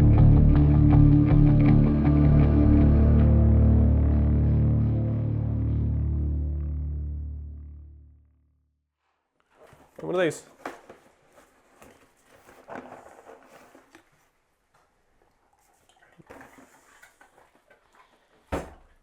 Yorkshire tea. So no, we started work on this realistically December last year. This will eventually be the kitchen, dumping ground for skirting boards and architraves and saws and stuff like this, and kitchen door samples, and yeah, you name it, it's just become a bit of a dumping ground. So as I say, if it was full time, you'd probably have done 6 months, I reckon. You'd hope to have got it done in 6 months, but because we've obviously got all the other bits and pieces that are going on, it just drags on. So sofas are covered up, everything is covered up. Laura has the best seat in the house. The only seat in the house. The only place you can sit at the minute is in the windowsill, which is actually quite nice, because it's quite a nice place because you get a bit of sun. The only complete room that we have in here is the bathroom, ironically. Despite no door, so if you do have to go for a wee or a poo here, it's very much a public viewing. I go in waves, I'm actually really enjoying it, and then we go in waves of saying, oh, we don't enjoy it at all. I suppose in some ways it's been quite a nice distraction to have something else to focus on as well. And it's been Laura and I with a bit of help from friends and family. We've completely stripped it back to bare brick and started again. So it's been a hell of a project. We've learned a lot along the way. I really enjoyed doing it as well. Picked up some cool skills, picked up some blisters, picked up some splinters, but it's actually been really good fun. So there used to be a wardrobe here. So that used to go into the other side of the bathroom, so it enclosed the bathroom in loads. So I knocked all this out. Dad came up and helped me do it actually, and took the wall out, and actually massively stressful because I'd never done anything before. I was 98% sure that if I took that wall down, the house wasn't going to fall down, but I wasn't completely certain. So when we took the last brick out, I sort of knocked it out and waited. Okay, the house doesn't fall down, so we're pretty good. Yeah, it's quite the opposite from, as you say, spraying champagne on the podium on a Sunday night to fitting skirting boards on a Monday morning, and then laying a patio and then painting walls and fitting glass and doing this and all sorts of other bits and pieces that we were getting involved in. So it's quite the contrast, but it's been, honestly, it's a good project. I've enjoyed doing it. I think in a weird kind of way I'll be disappointed when it's finished, but then I'll probably want to try and start another one then.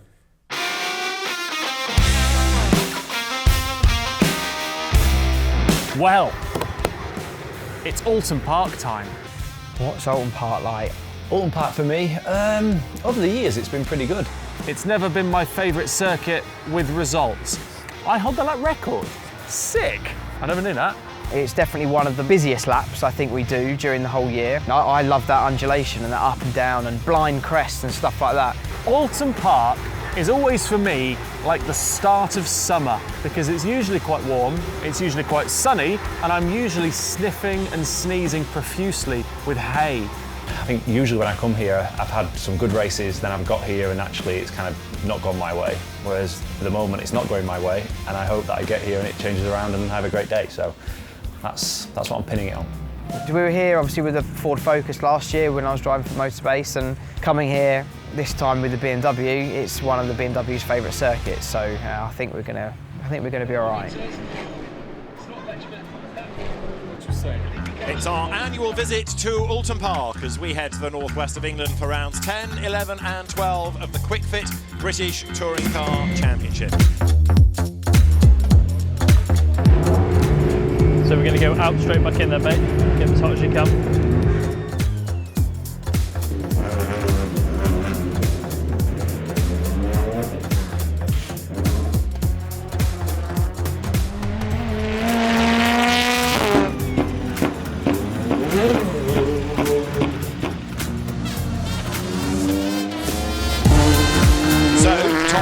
It is currently the fastest.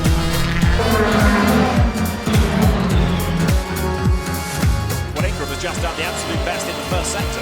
So there is Tom Ingram, and he's on a mission. You can see the way the car is bouncing around the road. This is one of Tom's fully committed laps. Dan Camish has just gone fourth on a 1:25.8.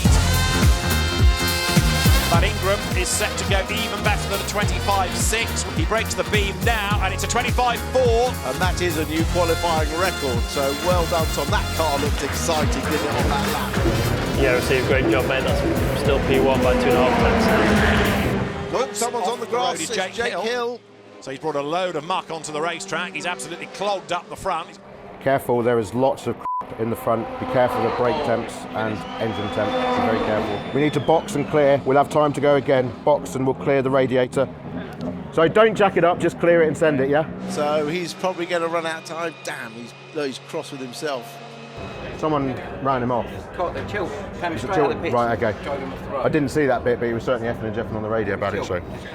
Oh, he had contact. With Chilton. Oh. That was Tom Chilton. Wow.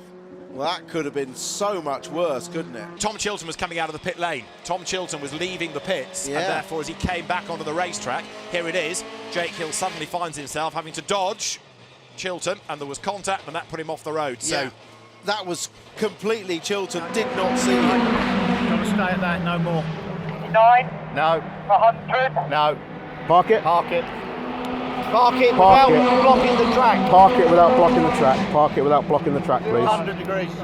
The visibility is not great from that point. There's a real blind spot, but Tom really shouldn't have moved over at that point. Whereabouts on the track? You can't just creep Where back. are you, mate? Where are you? Check. Don't just clean it, check for damage as well. Yeah.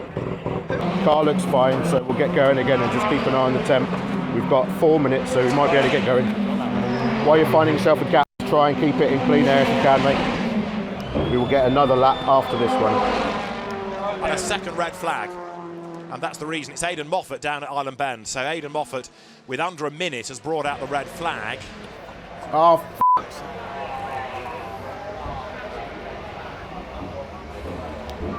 Copy that, mate, copy that. You won't reset that again, will When everything's going well, when the car's quick, when you're getting results, when everyone's happy, it's a fantastic place to be. When it's the other end of the spectrum where either you've gone off through no fault of your own, or even if it is a driver fault, or if it's a car failure or anything like that, then the key thing is then picking your driver up, picking your crew up, and most importantly, picking yourself up. Session will not be restarted. Is confirmed on the screen. Tom Ingram fastest by 0.186 of a second. That's a great bounce back after Thruxton, going from the championship lead down to fourth. End of session. End of session. End of session, red flag, end of session. That's P1. Good job, mate. Great job.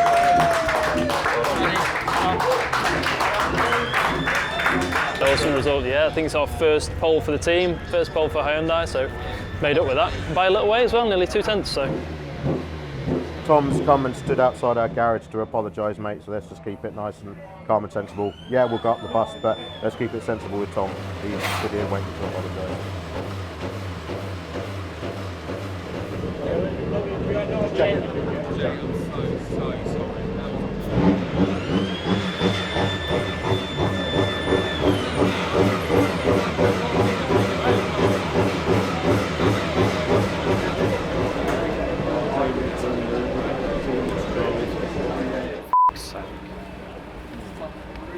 Don't worry about it.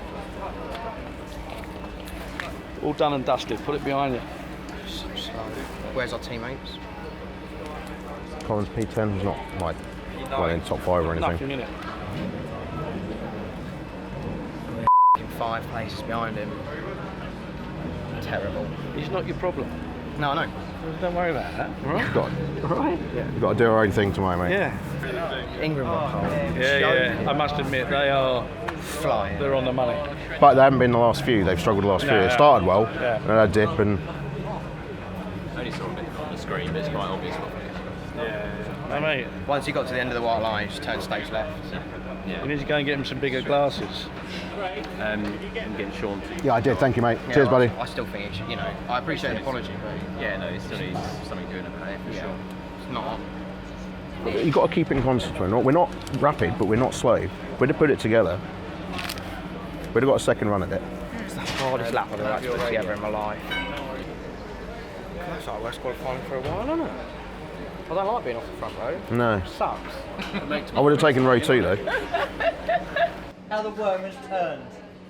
15th used to be good.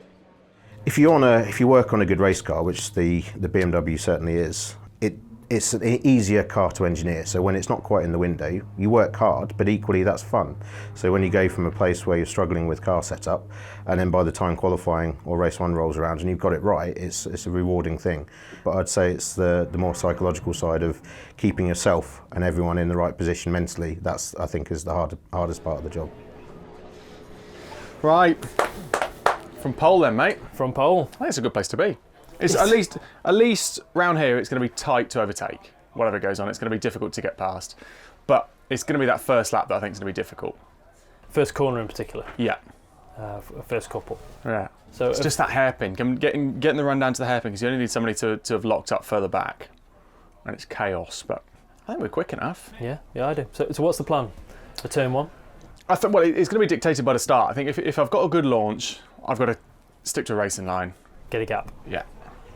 I think there'll be a safety car, but there wasn't one, for a while last year. So I just can't. My plan is to try and get away. I think we're quick enough. We're nearly 2 tenths in quali spec. So if we can just get away and get gone and get a gap. Yeah, lovely. So on that theory, with deployment, instead of leaving it all till the end, we could use a couple of laps early on to try and get ourselves a gap and a nice a buffer. I think that would be good. Yeah. Especially when the tyres are fresh. Maybe. Yeah, exactly that, because that's potentially when we're going to get a bigger effect.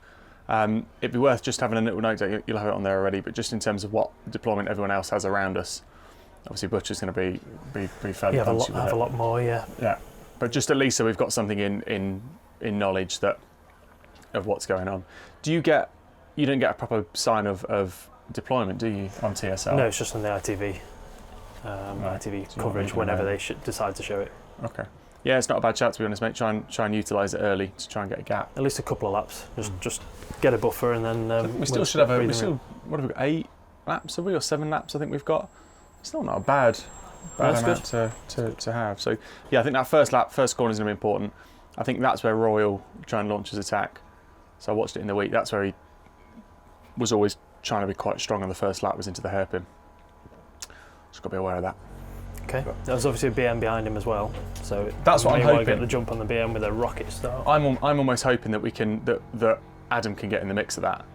Because if Adam ends up in the mix, then we should hopefully just be able to get away. He's going to be quick for that first, at least off the line, and then hopefully that causes enough chaos that we can escape.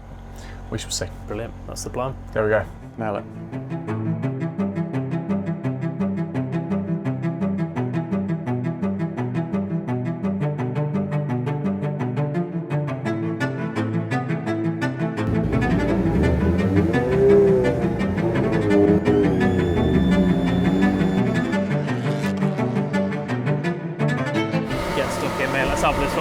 This is round 10 of the Kwik Fit British Touring Car Championship. It is race 1 of the day. It is Oulton Park as the lights go red. The lights will go out to release the cars. Now it is blast off, and we'll see who makes the best start with Adam Morgan's BMW, the first rear-wheel drive car on the grid, making a good start. Butcher comes up to the outside of Ingram on the run to Old Hall Corner. Tom Ingram's Hyundai on the inside. Rory Butcher tries the outside line, but he can't find a way through. But Ingram has done the main part of the work. He needs to defend into the island hairpin on this lap 1. You see the cars queuing up down the outside. Learning to do this weekend, and that is musician Rick Parfitt having a wild old ride there.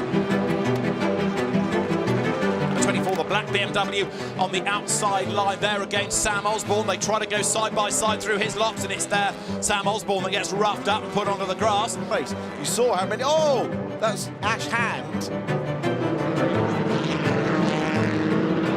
Yeah, I'm struggling a little bit on the water temp side, but the thing is so slow in a straight line now due to the damage. Everyone seems to be attacking me. I mean, to be honest, they're all driving like idiots. There is the race leader, Tom Ingram, with Rory Butcher not being able to go with him. Again, he's having to go defensive against Dan Lloyd. 3 rear-wheel drive cars all together, look. And they need to give each other room. There's contact there. Butcher gives him some room, but are there still yellow flags down at the hairpin?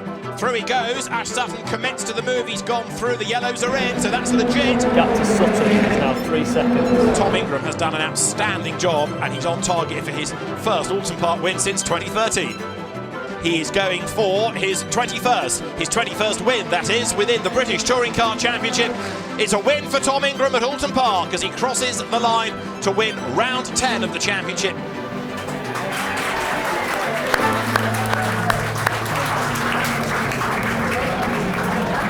Great job, they made it look easy.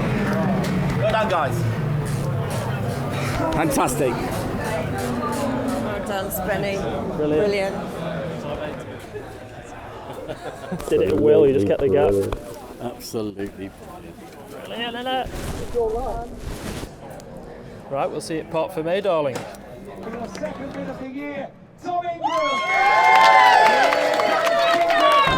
To start the weekend with being strong in P1, P2, and then going to qualifying, get a pole, it's just been fantastic. It really, really has been a great weekend. Cars just felt so hooked up. I've not had any complaints at all. If we can carry on like this for the rest of the year, I'll be well happy. Just finished race 1. Jake got a bit of damage first lap.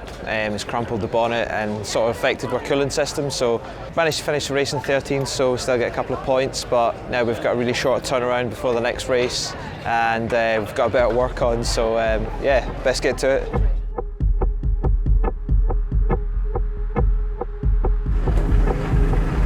We turned up with a good car Saturday, made it better for free practice than for quali, obviously, a big step, and then we've left it alone, really. Just really haven't really had any luck this weekend with, red flags and get taken out in quali. And we are good to go racing then. That 5-second board is displayed to the drivers. The final race of the day for the Kwik Fit British Touring Car Championship about to get underway. Lights are red, the lights go out, they blast away from the line. Good start by Jelly. Hill gets run out wide, so does Cook, and Jake Hill loses more places, forced wide into Old Hall corner.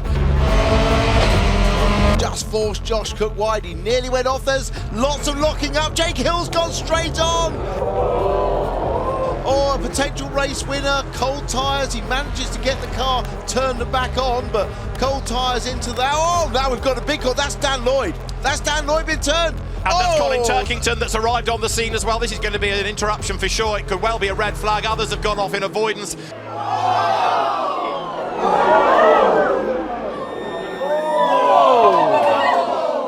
Going to be a red. Yeah, that was a massive one. It's probably going to be red flag because there's cars everywhere, but continue. What are the temps like? Ton of grass in the front. Yeah, we're going to have to pit, mate, we're going to have to pit. I thought they'd get back to us, pit this time, we'll clear it out and go again. Stop at 45, but not all the way into the garage, so we don't have to push it back. Joint championship leader Ingram in the pits and a brake fire as well, so this is bad news for Ingram.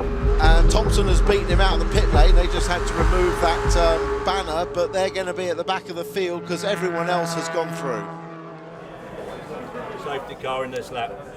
Safety cars coming in at the end of this lap. Back out around the circuit, we'll go racing once more. We're back racing, 18 laps now is the journey. That's 5 in the book as they go down towards Old Hall corner. Okay then mate, I'll leave it with you, but obviously there's a point for fastest lap or a point for 15th. So you've got to do 11 places to get to 15th. This is Jake Hill, who's gained already 5 places, and another one beckons as he gets past Rick Parfitt. So he's into 18th place now, coming down towards his lots.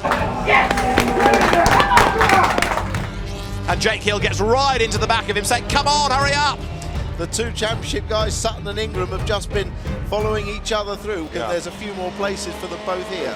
Might be able to slot back in between them, yeah, between Jackson and Hill. No, Hill's got all the way around the outside, they're now all on the grass, Sutton's up behind him.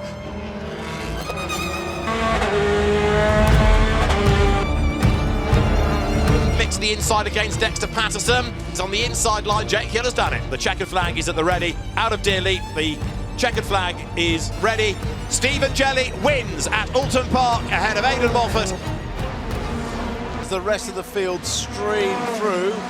There goes Sutton and Ingram coming through in 16th and 17th and out of the points. Without a fastest lap either, they don't get any points at all from this third race. Yeah, hard luck, mate. Hard luck. We didn't want the points league going into Croft anyway. No, I think that's a win in itself, mate. We could have T-boned him and whacked you both out then. Parc Fermé is just before the pit lane on the right-hand side.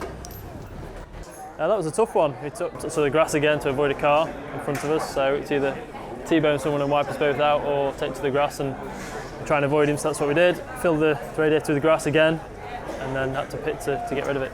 Then we were held out with a safety car. If it was red flag, we could have cleared the grass and restarted as we were in the original grid positions.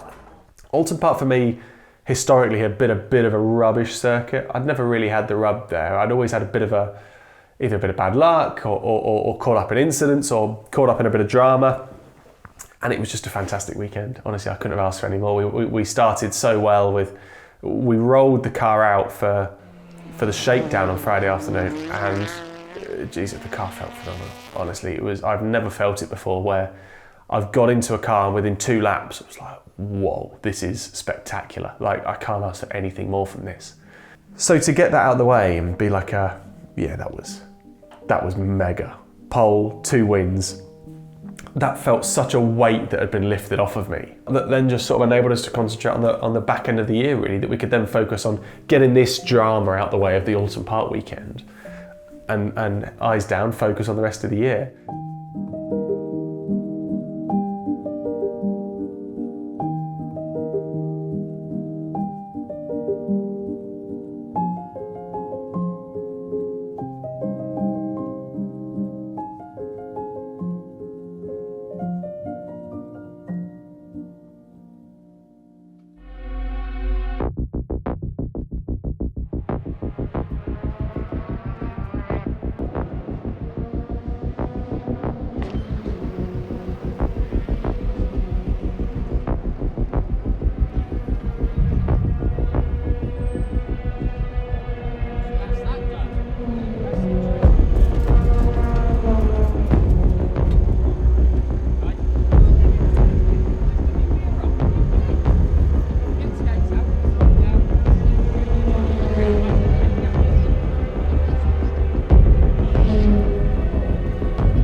We are at Goodwood Festival of Speed 2022. We are here with Kwik Fit as part of the British Touring Car Championship, overlooking the fantastic 50 years of M anniversary sculpture.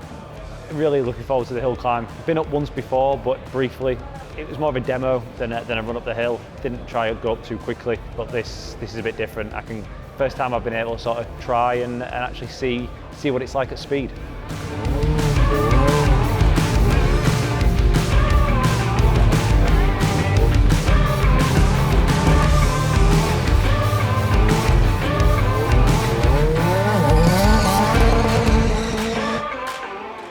Very busy weekend, probably the busiest I've had in my time in racing, you know, to go from Goodwood 2 days, Thursday, Friday, helicopter to Croft to take part in the British Touring Car round 5 of the championship. So yeah, it's certainly a lot going on and a lot of logistical challenges. Thankfully, Kwik Fit and BTCC have been great in providing us with some fast transportation to get us north.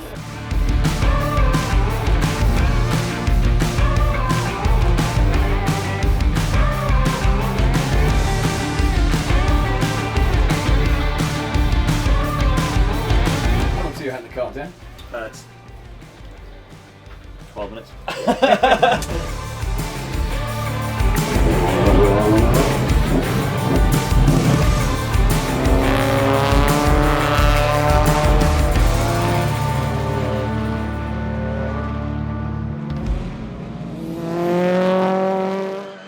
Just have a look at Dan's face, his eyes in particular. Hammering down to Clairvaux corner then. In a moment he will brake, and as he does so the car pitches left, he fights it, but it's going off the road. Now, just watch Dan's eyes. Hands off the wheel, incident comes to an end, and then that's a real, what the expression. So instantaneous lock it, stop stand, straight away. Both axles? I think the rear's first. Right, okay. Felt like it just went whoa, or the rear's just snatched, locked completely. And just disappointed because I didn't need that. You know, I needed a sensible run. Car felt quite nice. You know, warming up laps, I was like, this feels more like a racing car again. And as a racing driver, it's weird.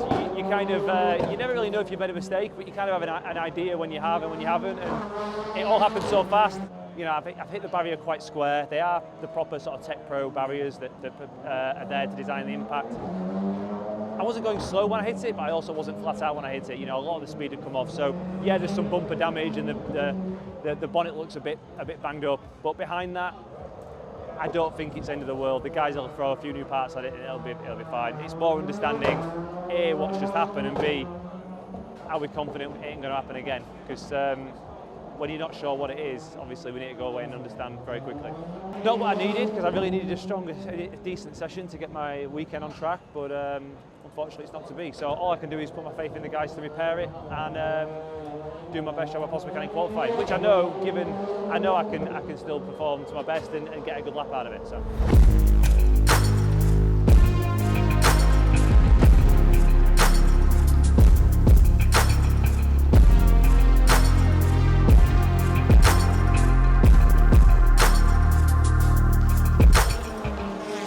One of those sessions where survival is pretty important, couldn't it? And another lock-up, and it's Jake Hill down towards Clairvaux. He gets away with it. Somebody's also, it was one of the Infinitors has made a mistake ahead of him, look, and beaten off the road. We're still P1, mate. This is what happens at Croft. Yeah, very big lock-up first call. Who did change it? Tom Ingram goes quickest. It was Dan Lloyd, but it's now Tom Ingram by a tenth of a second, a 1:21.544. 1.5 tenths down, sector 1. You're currently P1 though. There's nothing like Tom Ingram when he's under pressure. He has to grab it by the scruff of the neck. That's a blinding lap on his first flying lap. Jake Hill goes third. Yes. Lloyd's gone quickest on his following lap at 21.5. Lloyd's just gone quickest by 100th. Dan Camish pressing on as well now for Napa Racing UK. 2 personal bests for Camish in the first and the second sector. So this is by far and away his best lap. I've had times in my career where everything I've touched has turned to gold, and right now I've gone through a patch where everything has kind of just not worked out for me the way I wanted. And he doesn't. That was all lost in that last sector. He's not having any luck, is Dan Camish, this year. He is not, is he? The pace is there, but the luck isn't. Red flag with 45 seconds to go. There's a red flag. Somebody else has had a moment somewhere. Red flag. Red flag, mate, red flag. It's the end of session. End of session. We're not going to add 5 minutes onto this one. End of session. Red flag, mate. So Colin Turkington it is.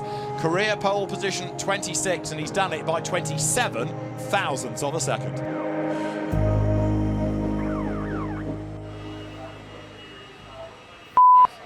Still not bad, mate. We can work with that. It's not like Oulton. Look at it that way. It's just annoying that we are quick enough to do it. Fair play to Colin. Yeah, he did bang it in. And Lloydie, 2 people with injuries. And In terms of how I think the championship's gone so far and what I think, I am happy, but I'm disappointed with myself. I think I've made too many mistakes and therefore let a lot of points slip, especially at Donington, Brands, etc. But you know, it's a new environment for me, and there's unfortunately some mistakes maybe need to be made to become a better driver overall. And I feel like I'm getting to the end of making my mistakes. Hopefully we can turn that all around and have a better ending to the year. Yeah, he's feeling frustrated because he knows it's in him and in the car, but it's difficult to string it together. I think we need to work on the chassis a little bit because the time's in it, but it's just difficult to string it together. So we'll have a look at the data, have a chat, have a debrief, and then come back again tomorrow.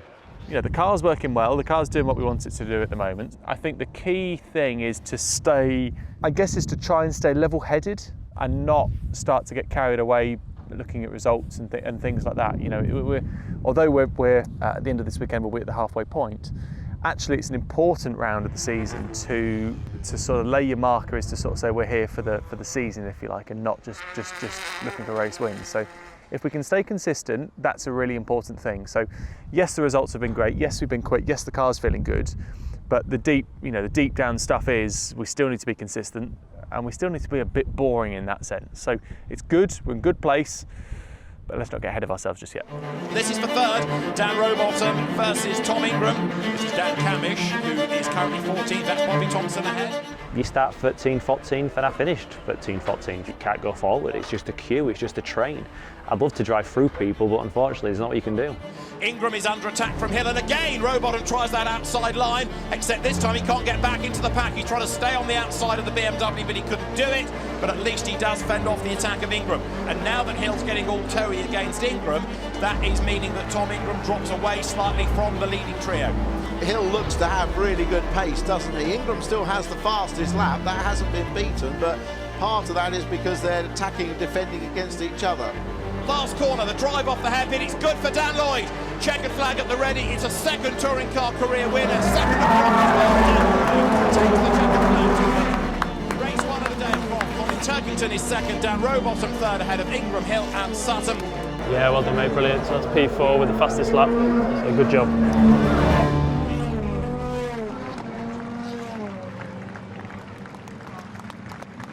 Yeah, I mean, yeah, race 1 was a good result. P4, we're happy with that. It was kind of a boring race, but that's what he asked for at the start. So. Yeah, race 1, I was always planning on it being a boring hold station. Don't do anything too chaotic.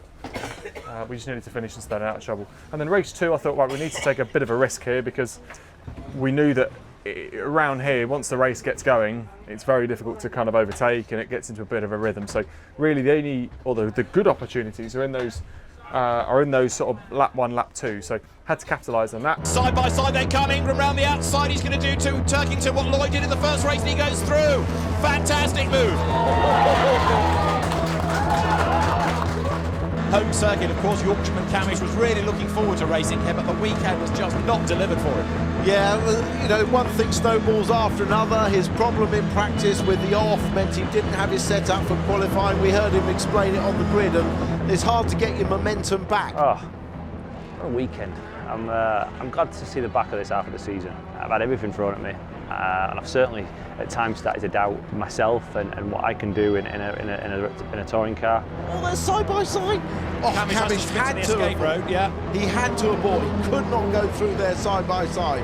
Now look at this, absolutely free for the lead now. Ingram under huge attack from Turkington. Dan Lloyd leading the way. Is Dan Rowbottom with Jake Hill catching up as well? Seemingly yes, taking Ash Sutton with them. So the leading sextet now pretty much has won. Robo there tries to defend from Jake Hill through Tower. The BMW tucks into the inside line, but the Honda gets a good drive out of the corner. Now.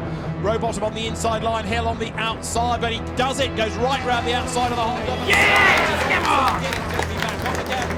Good save by Jake Hill, that absolute commitment, and it's just given him 4th place. It is a second win of the day for Dan Lloyd, who crosses the line to win at Croft. Tom Ingram second, and this is going to give Tom Ingram the championship lead. He was only 2 points back from Josh Cook. Have fun. Love you. Be safe. Love you.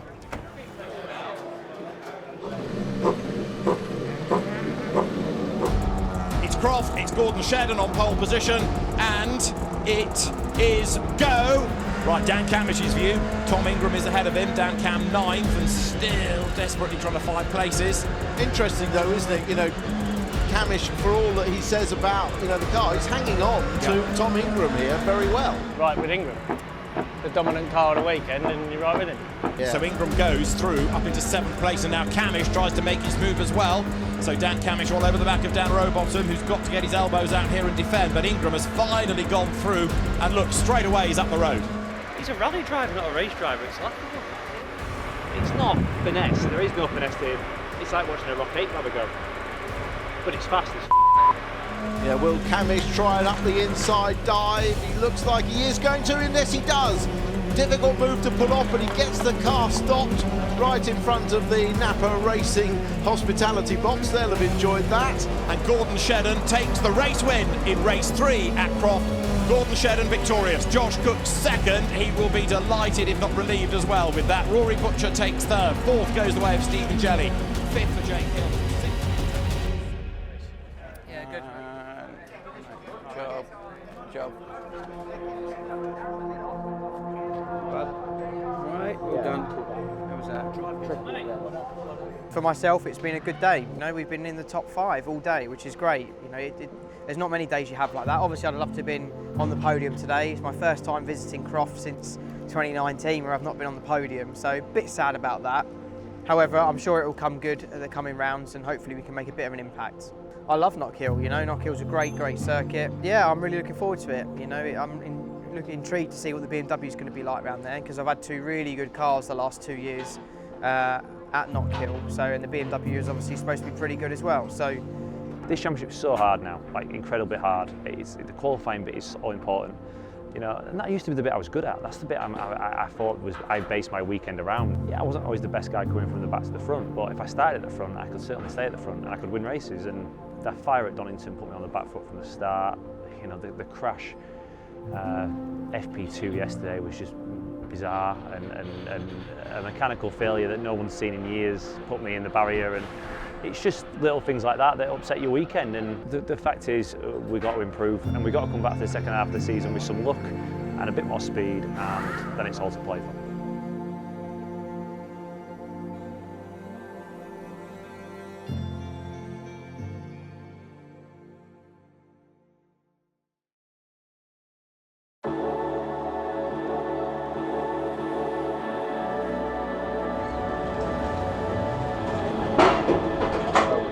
Today we're here at Goodwood Motor Circuit in preparation for the Goodwood revival coming up soon. Just here, just getting the miles in. The time at Goodwood in terms of track time is very valuable, so any time that we can have a run here and a bit of a test is very worthwhile.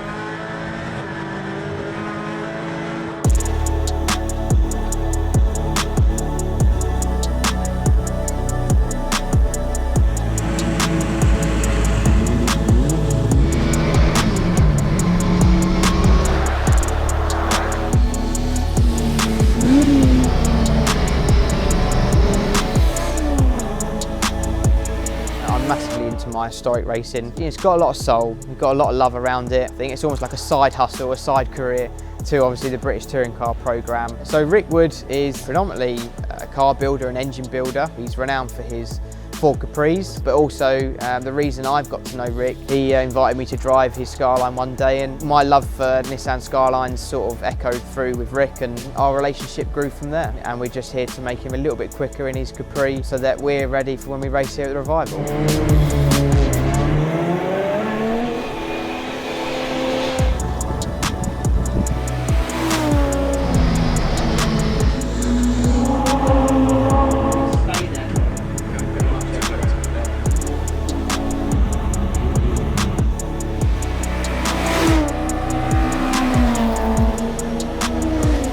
In actual fact, I think how Historic supports my proper career with touring cars is actually car control has a big part to play in it. You know, I mean, my engineers and especially my teammates on a couple of occasions this year have said, I just don't know how you're hanging on to the British touring car, you know, it's all over the place. And the answer is it's because I've learnt to drive these things. You know, they're on to be quite honest, a rubbish tyre, a period tyre that they raced on, and the thing has no grip.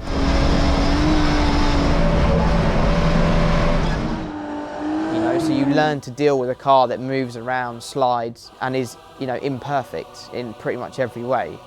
And so when you get back into a British touring car, which is trying to be perfect, and sometimes, and a lot of the time they can't be, whether it's due to contact or weather conditions, it's hard work. And so for me, that's easy, because if you can drive one of these things, you can drive a British touring car to victory when it's not working correctly.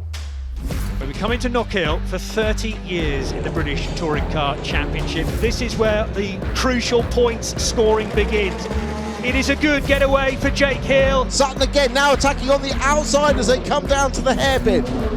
Jake squeezing a little bit, so is Ash Sutton. They did touch briefly there. Can Ash Sutton break later than the BMW? They go into Duffer's Dip, up onto two wheels, and he is in the lead. Got Jake. Come on, Jake! Lock up, big lock up. Hill locked up his brakes and went into the back of Ash Sutton, but they all escaped. Now he's on the outside. He's going to run. He's closing the door. Is Sutton going to let him in? They're going to be side by side. There's a little touch. Sutton retains the position. But the move has gone as Hill is sideways again. So that's made a right old mess of the BMW. The grille is very dishevelled now after that headbutt in a sense.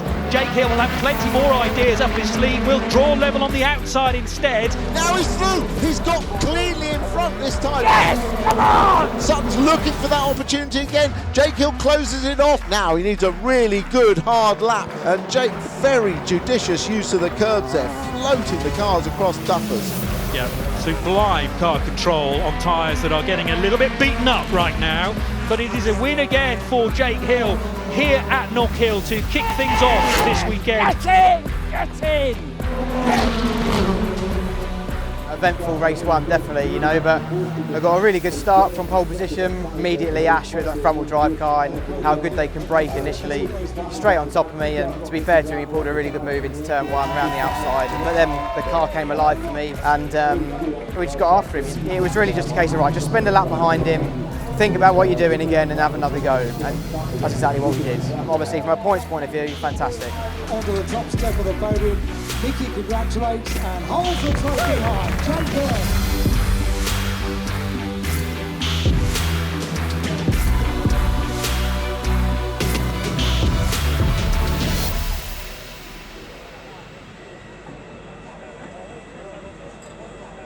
That's the Donington Juniors for their last session of the day, please.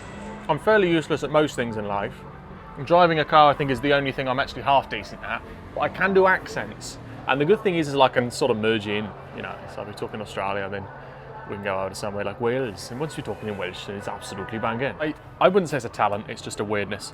It's been a tough season, I think, actually, so far to this point. Because of not having to carry the ballast, the hybrid has kind of closed things up a lot more, because it's meant that the cars are feeling consistent over the course of the race weekend, so everyone's tweaking and finding those half a tenth, then a tenth, then another half a tenth. Qualifying will be key. This place is historically very difficult to get past and to overtake. It's short lap, you know, it's a bit like a Brands Indy, you know, 50 seconds, something like that. So it's a very much a rhythm circuit, because you're hitting the curves in, you know, so aggressively all the time. All you need is to land better than the rest once and you're off.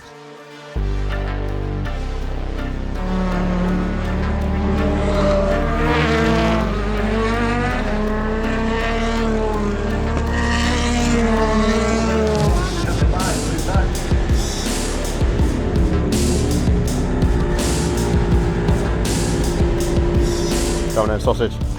Let's go do this. Last car position now. Good even start, very much like the first one. Not much difference between front and rear wheel drive off the front of the grid. One of the motor-based Fords, I think, going Jackson, off there. Ollie Jackson, maybe. Safety car, taking safety car, race to the board. Tom Ingram has got away from the grid well. In fact, he's gained a place. He dives up the inside as we go. Safety car of Stephen Jelly as well.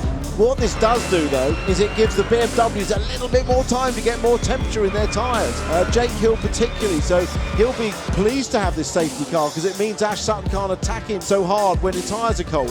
Safety car is in at the end of the lap. He's gone now. He's going to use all the traction of that BMW to come off the corner well. Look at Ingram on the attack with Turkington round the outside. Now he's going to try and cut back, but the BMW will have greater traction off the corner. Ingram being really aggressive this race. For the race lead, here comes Ash Sutton from a long way back. Well, it must have been a mistake from Jake Hill at the chicane. He went off into the gravel, Jake Hill, a very unusual mistake there. Yeah, and he knew he was going off very early. You saw he just backed right off the throttle to save the car. Let's just see what we can do, mate. Nothing we can do now, so let's try and live with it. Yeah, back in the data, it's not actually the gear cut, it's the engine. With nothing we can do anyway. No, exactly. Just roll with it. He's got some work to do now, but he did it in race one, finding a way past. I haven't all of a sudden forgotten how to go through the chicane. I don't know if something's broken or something else has happened, but something felt totally different. So Camish wanting to place his car cleverly. He's having to attack and defend at the same time, which is never a nice place to be in. And Rory Butcher will not need any more than half an invitation on Dan Camish. Side by side, these cars fairly level pegging out of the hairpin, and it will be Butcher who will get the place on Camish. That was well thought out, in fact, planned a few corners back, and the Toyota is through. I don't want to jinx him, but of course Ash Sutton's is the only one of the top four in the championship who hasn't won a race yet. So close, isn't it, at the front? Final lap, though. Jake Hill never gives up. Look at the two of them sideways through Duffers. Has Jake Hill timed this attack to perfection? Is he going to slot up the inside? No. Ashley Sutton saw that attack coming. The drive off the final corner for the BMW is going to be interesting, because he's virtually in the pit lane. Across the line, Sutton gets it, but only by 1.5 tenths.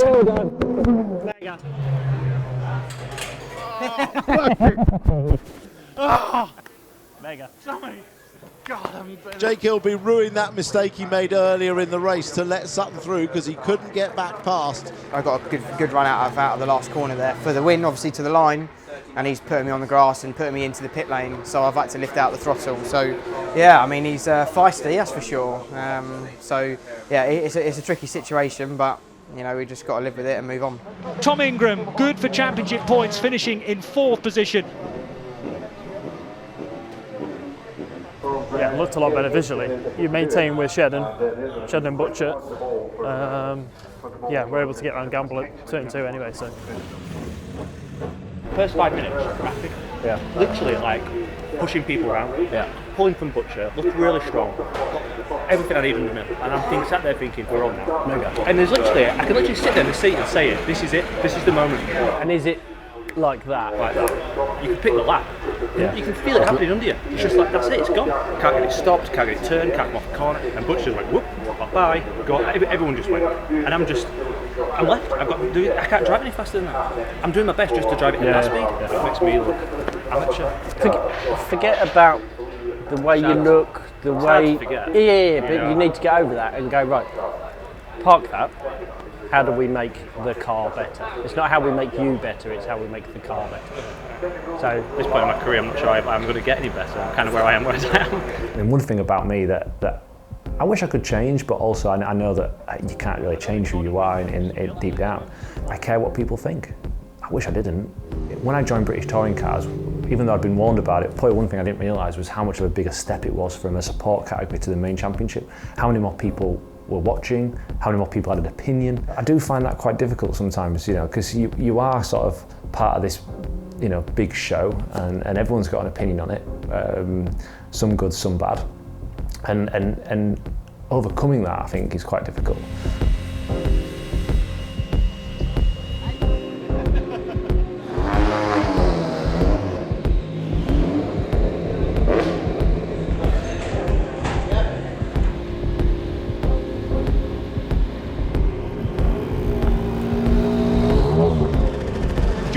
The first time he started from pole position, that is a good getaway. It really hooks up nicely. Carnage at the start, typical race 3 fare, really. Already there's contact.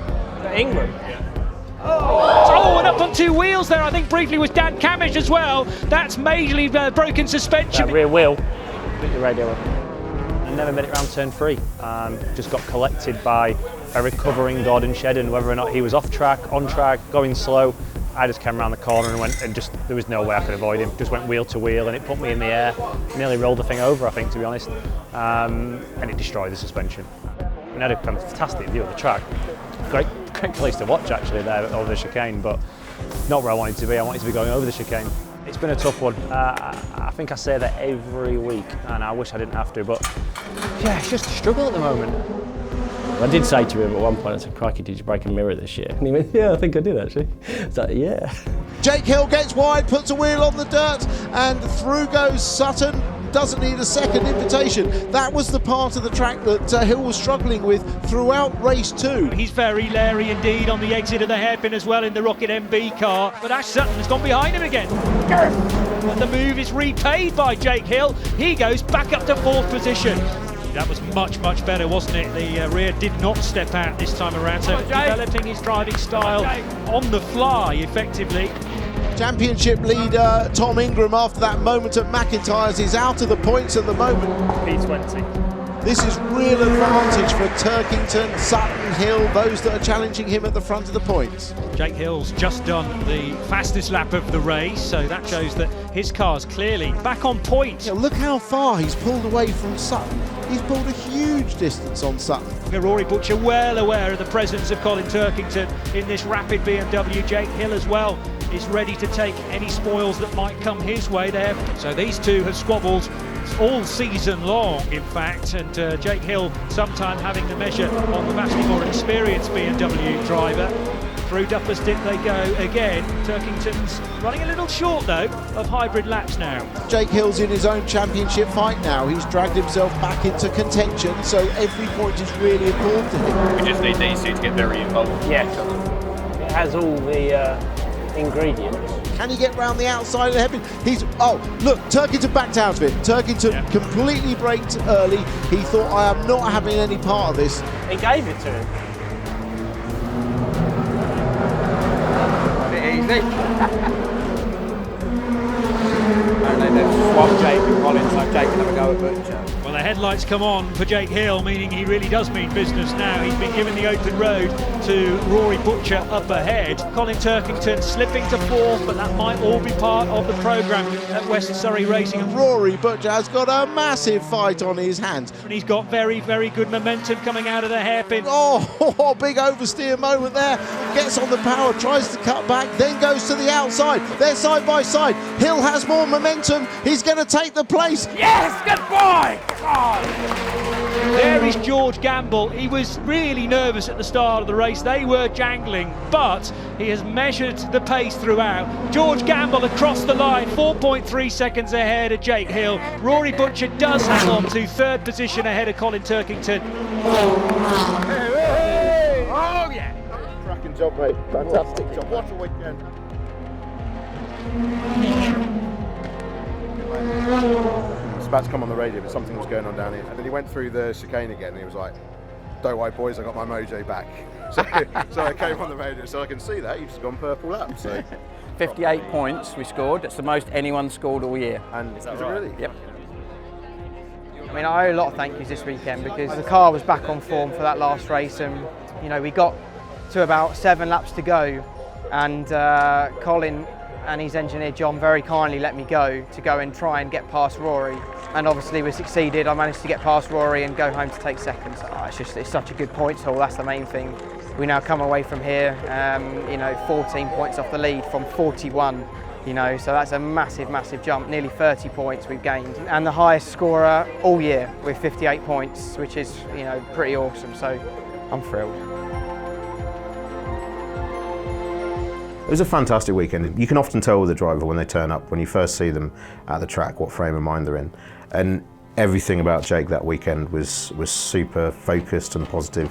I think when you know you're in the right team, when you enjoy working with everyone and you have the respect for everyone and you're competitive, you know that's when you've fallen on your feet and you're in a good team with that respect. For me, it's that privilege of competing in a professional sport that I get the buzz from.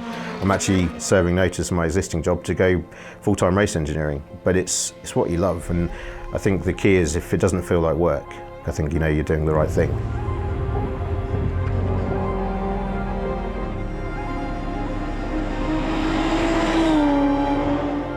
Yeah, touring cars does take up a lot of your time. Time is everything, isn't it, for everyone? It doesn't matter what industry you're in, but I think it's just because I love historic racing so much. I love the cars more than anything. You know, I want to do it, so I make the time, I make it happen.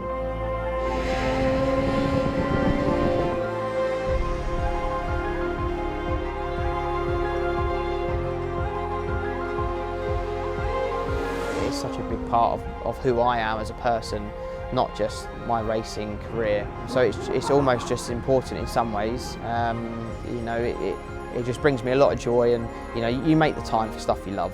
You do, you just make the time, you make it happen, and you come away feeling very happy that you have.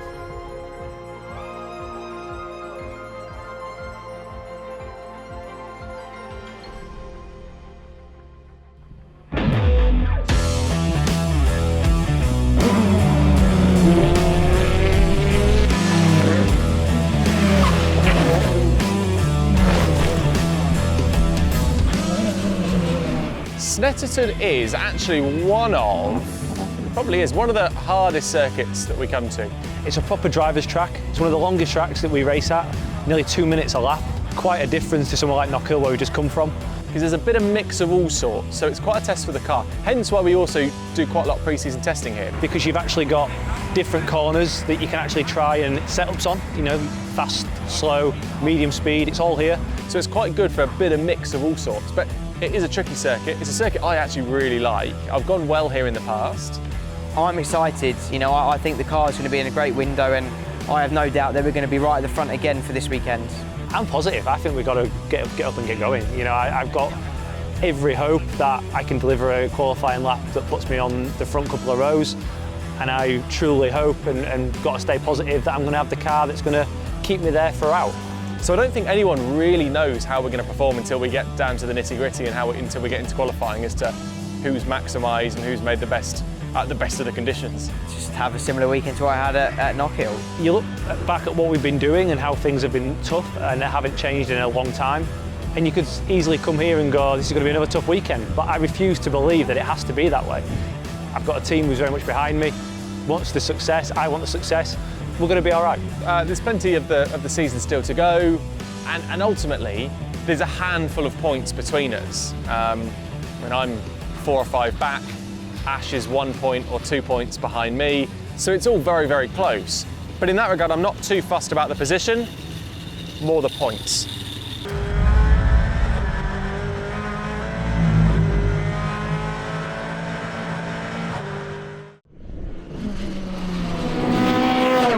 Knockhill was amazing. You know, it was. I scored 59 points out of a possible 65. So yeah, from a points point of view, I don't think it gets much better than that.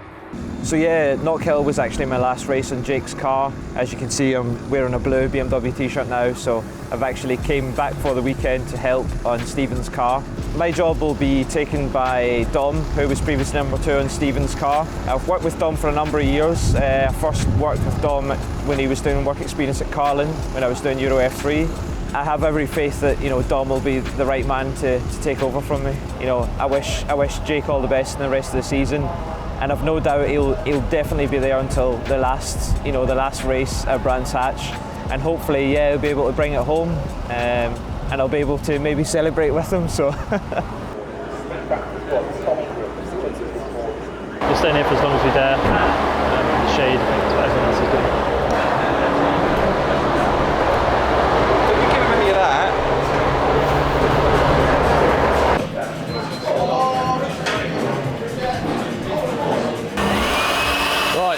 Good luck.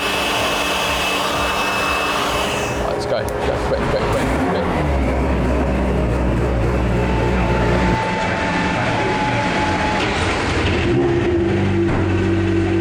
So nervous. What I'm nervous about, first event as a number 1, that sort of thing. But no, I'm more just want to keep it on pole, carry on from Knockhill. Got a point to prove, innit, Grumps? Absolutely.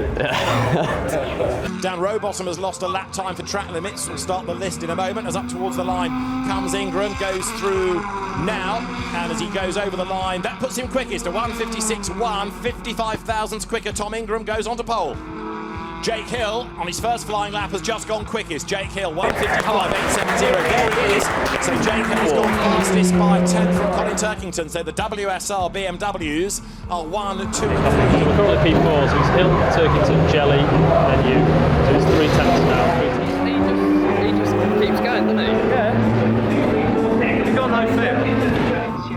Here comes Camish to back up to the line. Will he set a lap time that will improve this time? It hasn't been particularly good in the sectors. Neither of them were faster than his previous one, and he doesn't improve. Ting is currently 4th, so the best of the front-wheel drive drivers, and this is on board as he heads into Coram. Over the timing line, stays 4th. Yeah, doesn't improve. Let's box this lap, mate. We're not going to do it. Box this lap. I'm surprised that people have got going quicker in the second half. This temps just going to be so hot. But Jake Hill, with the road to himself, quicker than anybody in the first sector. Remember, he has got 4.5 seconds of hybrid usage per lap, and he's not yet used any of it. Now, don't forget, Jake Hill and Colin Turkington, 2 pole positions each this year, so this is the kind of shootout between the two. Camish has gone 8th. Coming into Coram, he has got the Cupra there of Will Powell to get past, which he negotiates. Runs wide, gets sideways, catches it, but that won't have helped the lap at all. No, that would have messed up this lap and the start of the next lap. That's really unfortunate for Jake. Remember the last time we saw him, he had traffic in exactly the same place. 55.8, Colin Turkington again on pole. What are the symptoms then? The trouble is, I had a high oil temperature all the way through. I can't cancel the alarm. So I've got flashing lights on the dash for high oil temperature, 137. But I can't cancel the alarm, so it's on all the time. I think it's fantastic. P8, he's a little bit disappointed, got held up.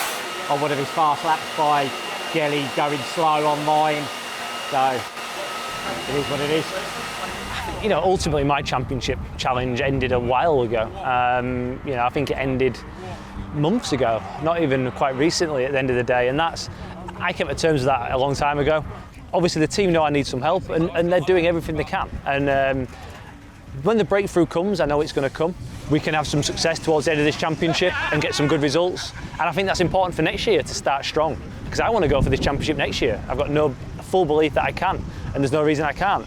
I mean, I've been in this championship now. 2014 was my first year, so I've come perilously close on a couple of occasions to winning it.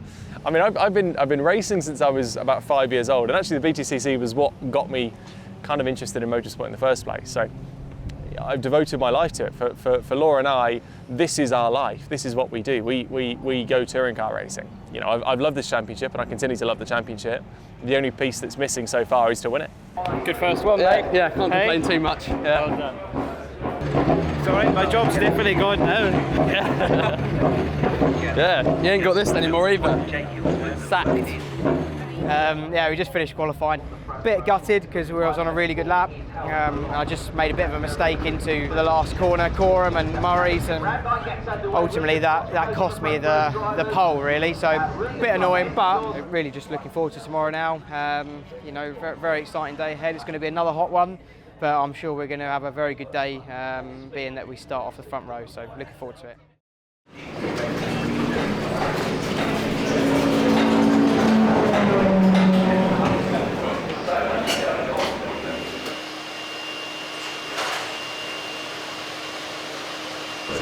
Must be running 5 minutes late.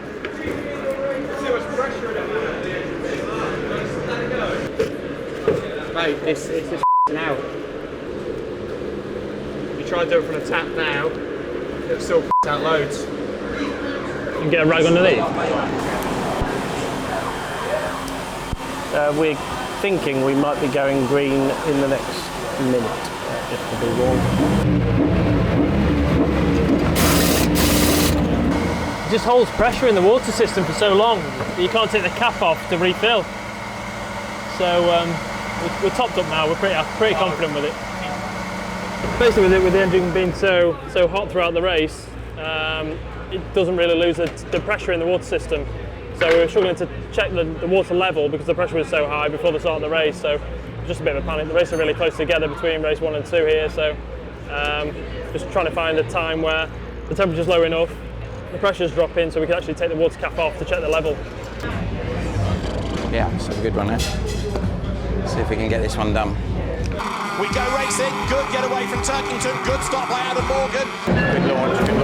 The leaders scrabble out of the hairpin with Turkington up front and Ingram having a go at Hill. Yeah, almost a mirror image of the first start, but this time Hill's got a better run up the inside. Camish is down. Where is Camish? 21st. Boys, we might have Dan coming in. Colin Turkington stands his ground on the outside, but it's the longer line, it's the slower line, and the next corner will go Jake Hill's way as well. But look, Turkington's going to drive off the corner. But who's going to come out in front? I think it's going to be Turkington finally. Although Hill breaks very late, and round the outside comes Ingram. Can he slot in? Around the outside here. Yes, he can half, but Hill does a great job. Ingram's staying with us a bit at the moment. But he'll be all right. He'll drop him in a minute. There are the leaders then, heading up towards the timing line. Colin Turkington leads from Jake Hill. Ingram is now dropping back a little bit, but he's still clear of Morgan in 4th. Up towards the hairpin at Wilson, you're riding on board with Ash Sutton. There's the gap, there's the dive, there's the move. Job done. In fact, on that last lap, Hill set his personal. Stationary car on the track at Shedden. We're just trying to find out the corner number. Exit of turn 10 to 11, car on driver's right. And the safety car is called for because that needs removing. It can't sit there for the remainder of the race. Yeah, safety car in at the end of this lap. We go green again now, then as they break the beam, racing once more, 14. Come on, Jay! Come on, Jay! Can Jake Hill make a move there? The answer is no. In Ingram's case, it's the 3rd versus Adam Morgan. Now, the race-leading BMW is a nose to tail. We're on board here with Tom Ingram, who is banking points again in 3rd place. He's just not got the pace to stay with those BMs. Has he bear in mind that they were all bunched up behind the safety car? Look at how the 2 leading cars are pulled away. Last lap then, mate. This is the last lap. And in fairness to Tom Ingram, he has also done a good percentage game here. He's talking early on about a pointsy day. Well, another podium, another third place. Okay, he's not scoring as well as Turkington, but he's scoring. Colin Turkington turns through Coram, down towards the last left-hander on the lap. And again, avoids all the curve, avoids any drama. It's smooth, it's controlled, and it is a race win. The 63rd of his career. Colin Turkington victorious at Snetterton. Jake Hill takes second place, and third it is going to be Tom Ingram. Great job, mate. Well done. That's a win, that is. My race was ended on lap 1 at turn 2. You know, I brake it. I give people a bit of margin for error in lap 1. Make sure you brake a bit early. You know, there's no point in causing damage there, and I just get roofed in the back, knocked in the side of Ash, damage, game over. Go back to somewhere near last, finish 18th, but that's my day done now. Obviously we've just finished the second race there at Snetterton in this like 34, 35 degree heat, whatever it is, and yeah, it's killing us really. It's so hot in the car, you just don't have any air to breathe. But you know, we've had a great couple of races there with 2 second places, lots and lots of points scored, which is fantastic. And now we've just got to finish strong in race 3, which I'm looking forward to. A copy and paste from the first race really. Held station, Adam came back at me a little earlier than he did in the first race, managed to hold him off. Again, good points, which is what we needed, but the good points in the sense that we scored good points against everyone else, but the 2 guys that we were going with in the championship obviously outscored us, which is a little frustrating. But you know, I think overall we did well in those 2 races against cars that have been faster than us this weekend.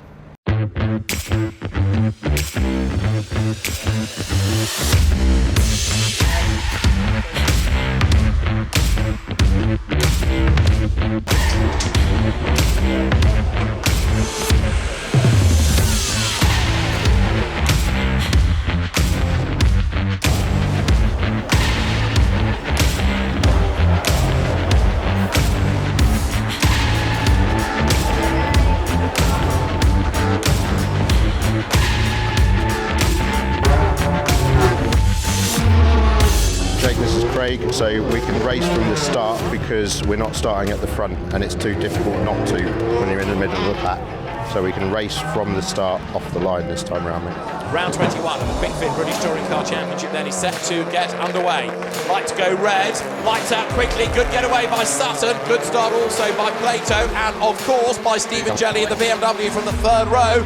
Sutton has a good advantage, but not for long because Rowbottom goes round the outside and takes the race lead, diving into Riches. He's got away, oh, he's run wide now, he's run wide at the end of the corner. Sutton's got the overlap coming up to Hamilton's. Will he be able to stay in front? Yes, he can. Do with a nice boring win. Yeah. Massive points. This is on board with Tom Ingram, who's chasing very hard, going through behind Collard, a much quicker run through Riches. Has he timed it right to get up the inside? No. Steady where you go, yeah? Yes, as they come once more. And Adam Morgan on the back of Jake Hill. Colin Turkington next up. So number 500 BMW, there's contact there. Butcher gets into Jelly, knocks him sideways. Jelly spins. And now is everybody going to be able to avoid him as the dust settles? He's on the lip of the road, but that was a bit brutal. Rowbottom's defending the inside. They're side by side. Collard's now got the inside for the right-hander. Through comes Ingram on Rowbottom. They're going to be very close as they get to the bomb hole. Is Ingram going to get through? He does. Well driven down Rowbottom to give him a little bit of room. Now Jake Hill shaking off Butcher, now having a go at Rowbottom for 5th place. So the Honda is under attack again. Yes, Collard is using hybrid this lap. You have 2 remaining. Collard and Ingram, so that's preserving his 2nd place. Collard is sideways at Riches. Ingram now gets the run, but Collard moves to the inside to defend. Hill has an overlap this time on Rowbottom. Is it enough to outbrake him? Yes, it is. Rowbottom tries to fight back. Look, coming out of Agostini up the inside there. He's on the outside for the next corner. He's got to get the switch back if he can, and he can't quite do it. Hill's back ahead of him. Last race of the day, nothing to lose in terms of damage. He's back up the inside. More damage to Rowbottom's car, the tyre rubbing on the bodywork there. Has Turkington's got enough of no doubt? Is that a piece of tyres or a piece of bodywork gone from Rowbottom's car? But Turkington is through as well as Hill. But Ash Sutton has looked absolutely mighty in this race. Ingram isn't giving up without a fight though. Look, he has a proper go on the outside line.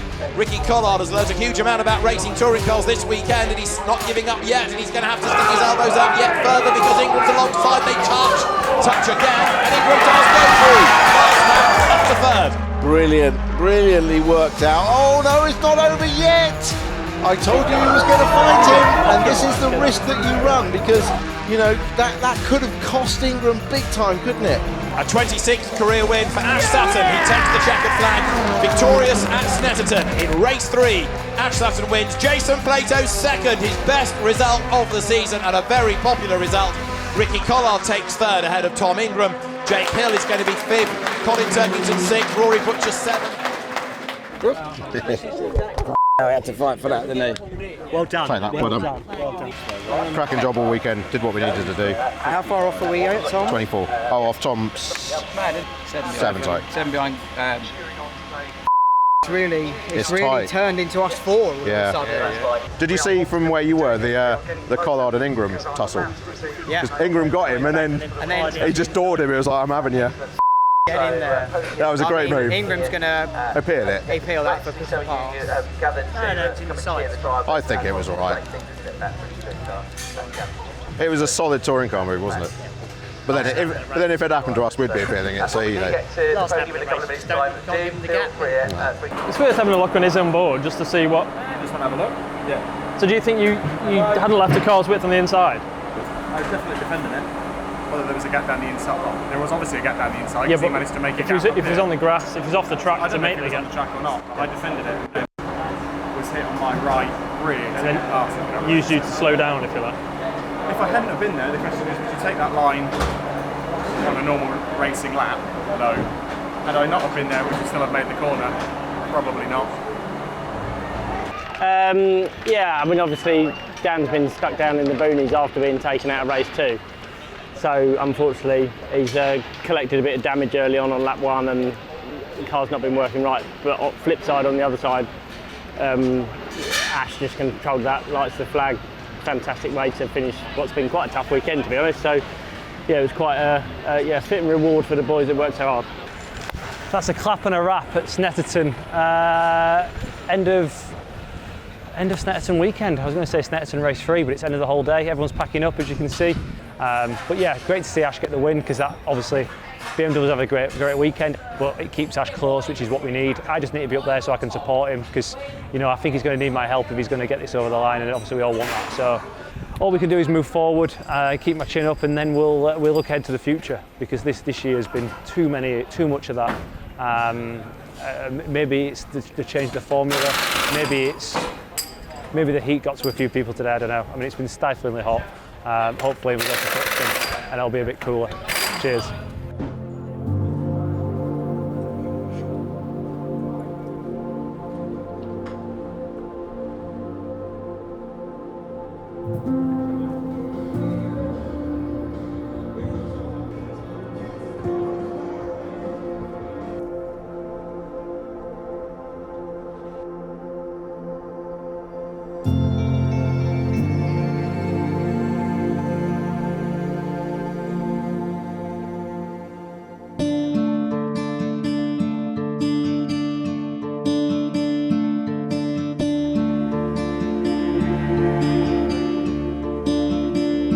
So we are at my local bike park, which is Swinley Forest. Very, very lucky to have this on my doorstep, just around the corner from me.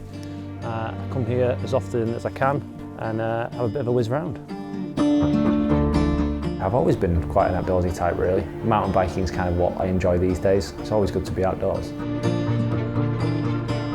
In touring cars, you are constantly looking forward while looking behind, while trying to drive as fast as you possibly can. Every lap is now a qualifying lap. Now Dan Camish has done an absolute best in the middle sector. We saw Dan Camish going rapidly early on and he's gone quickest. Dan Camish goes fastest of all as he comes across the line. So Camish to Cook, 17 thousandths of a second between them. Two drivers, both of whom need points this weekend for differing reasons. Dan would dearly love that overdue win as well. No one's worked harder, I know, than Dan. And it's just mental stress overload all the time. It takes it out of you.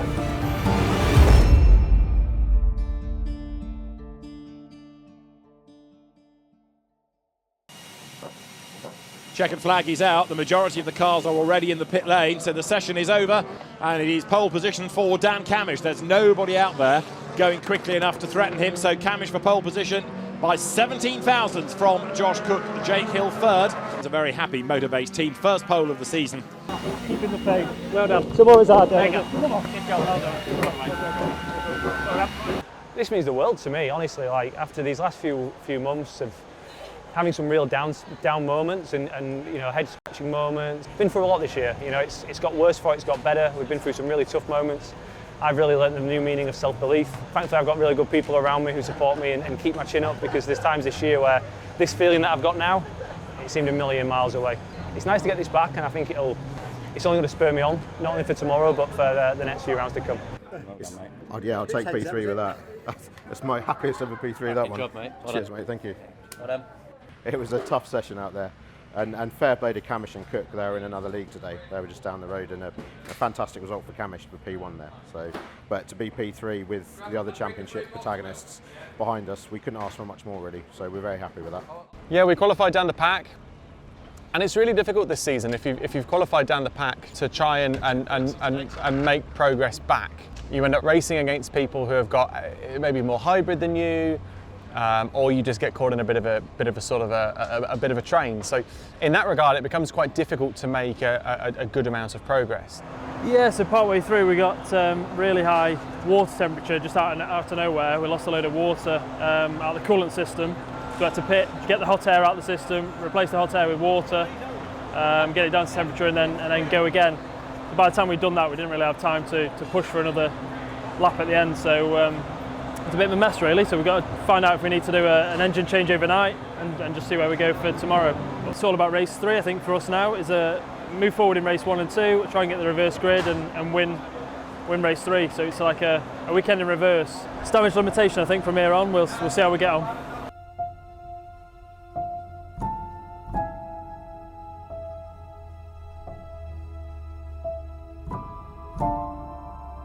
Not much we can do now, so see how we're feeling in about 25 minutes.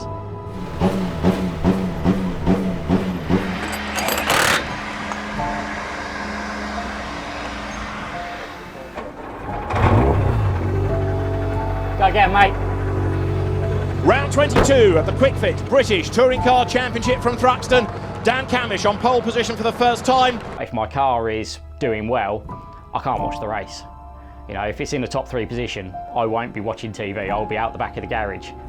The lights go, out we go racing. Slow start made by Jason Plato. Good start by Jake Hill up the inside of Josh Cook. The BMW goes second. Remember, he's got to really push early on in that car to get the tyres up to temperature, but Camish leads. Hill is up to second. Cook third, now Cook second up the inside of Sutton, elbows out, it's all kicked off behind the leader, and there Josh Cook is tagged sideways. This could be the save of the day. He's off on the grass, he's back towards the tarmac. Camish has got an absolutely massive lead. His engineer, James Mundy, he never had a pole position as a BTCC engineer, as off goes Chilton onto the grass. The car tips onto 2 wheels but keeps on sliding. Oh, that was game over.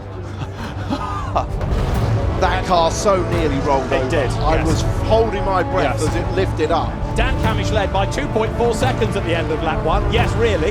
Camish, he's been nowhere all season, and now all of a sudden he's absolutely miles up the road. That gap second to third has widened, and Jake Hill, as ever, really spectacular to watch on the limit. Round 22 of the championship won by Dan Camish. Yeah!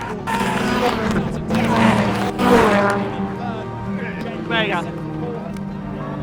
Well done. That's brilliant. It's taken a long time to get that victory, but it means a huge amount to him, to his engineers.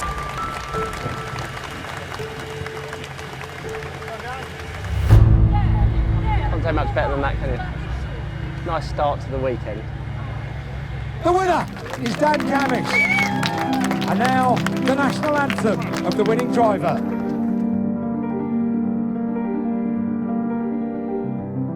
Sometimes when you're under pressure, it means that at least you're very focused and every lap's the same and you're constantly in a groove and you're pushing.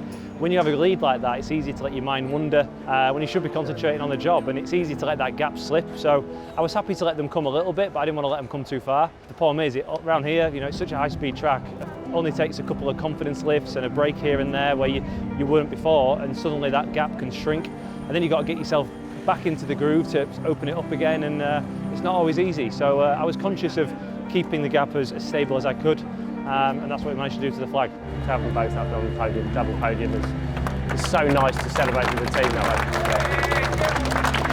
Well done, mate. Thanks, man.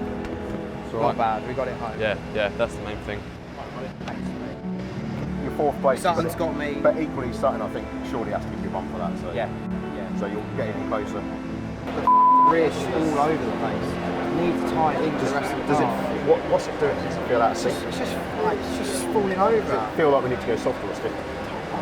Like, we're going softer, and obviously I'm just not sure. But you're rolling, you're turning in, and the thing's just immediately just like breaking away all the time, and it feels like it's rolling out of sync with the rest of the car. Right. Tomorrow, I think we're going to throw a race set up at it, and we're going to race for the podium. And I'd love to say we're going to race for the win. Actually, I see no reason why we can't. I think we've got a very good race car, and I'm going to give it 14 of the best laps I can to reward these boys for all the hard work. Pit lane opens in 30 seconds. 30 seconds.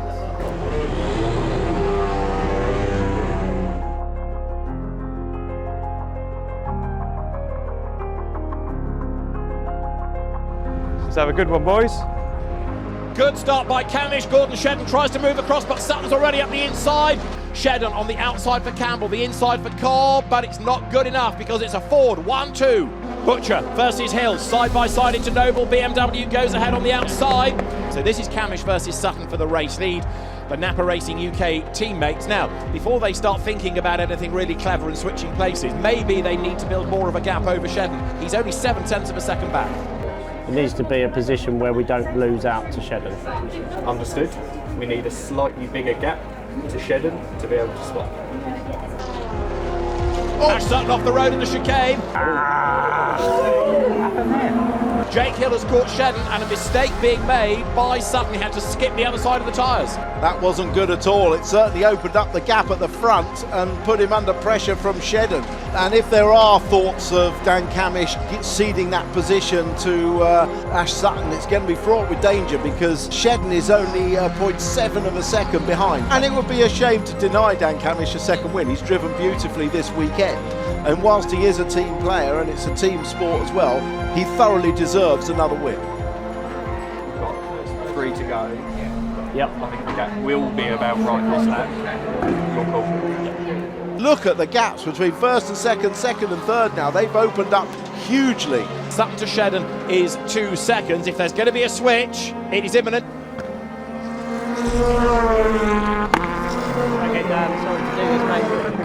At some point, you back off and let Ash take the win, please. Look, Camish pulls to the right. That's an absolute given that he's through.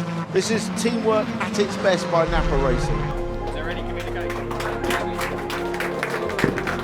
Ash Sutton wins at Thruxton. Dan Camish, second, having given away the race lead to him.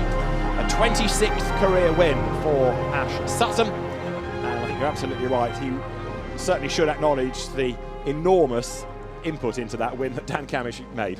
I know no one likes that. There's a championship here. I know. Okay. But we don't have to like it, and I definitely don't want on the limit anywhere near me. I think we need to give Dan a massive thank you. Oh, There. mate, It was a bit begrudged, but no, mega. He won the race. Yep. Champion, you know what I mean? Mega. Well up. Thank you. You're over a massive bit. Yeah, I know. More than a bit. Why should I be happy? You know, we had that, honest, we won that, we earned that, and after the year we had, we should have won that. We all got the same strive to win. That's why we're here. Anybody that says they're not here to win is lying. Well done, mate. That was your win. Thank you. Where does that bring it to?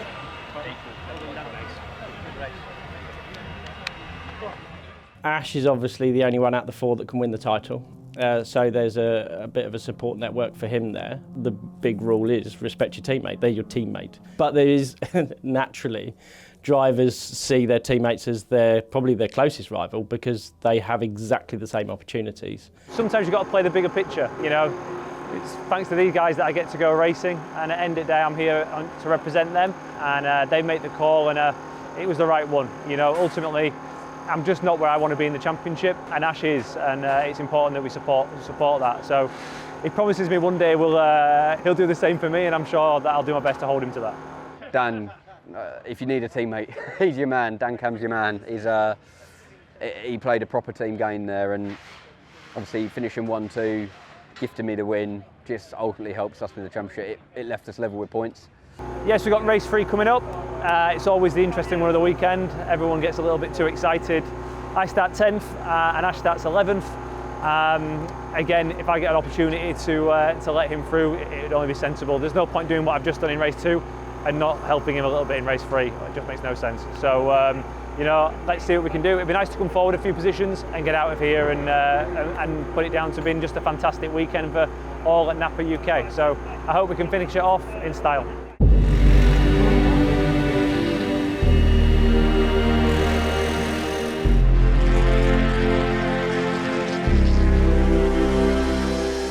Oh, look, Ingram is up to 4th already. Rory Butcher gets in on the act as well, but Jelly versus Turkington for the lead and Cook best of the rest. That was Hill on the grass, the first of the 2. Whoa! Come on, Jake.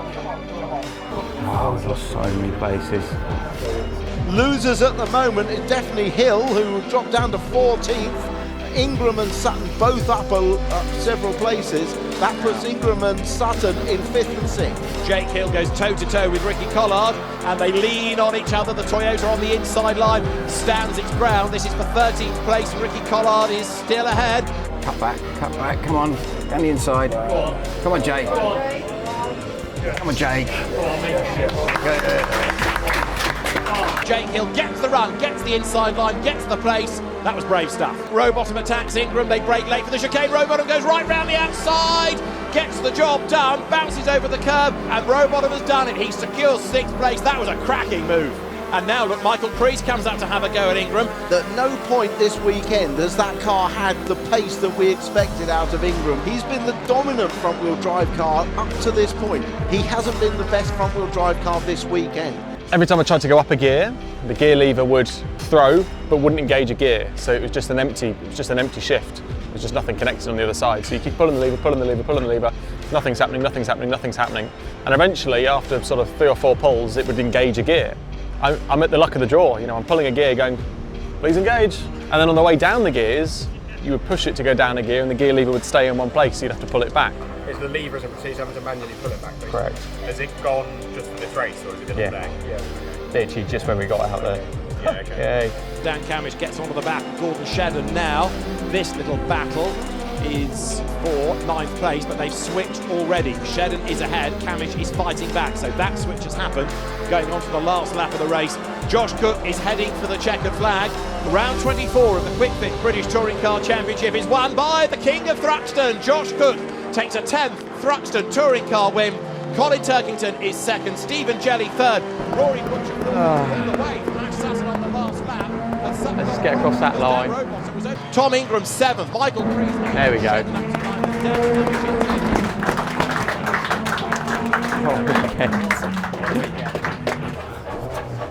Back to it. We were 24 behind coming in, and we're 23 behind now. After all of that.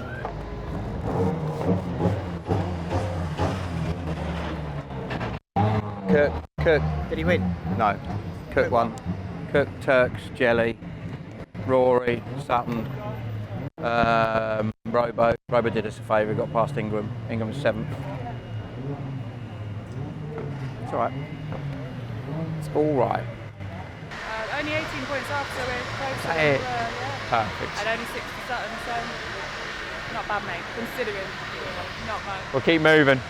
It's been a testing weekend for us, and it's been a difficult weekend, but we've actually only left here losing 3 points. So maybe there's a glimmer of positivity to take away from that, in the sense that it could have been a lot worse. So I'm hopeful that this has been our bad weekend that we've got the best out of. You know, we've had problems this weekend that we've had to sort of work quite hard as a team to overcome, with, you know, with the issue on Saturday, the issue overnight Saturday coming into Sunday, and of course the issues on Sunday afternoon in that last race. So we've got through it. As I say, we've lost 3 points.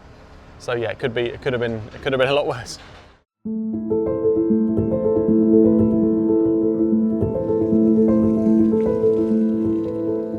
Getting down to win the championship, that's what the future holds, and we will.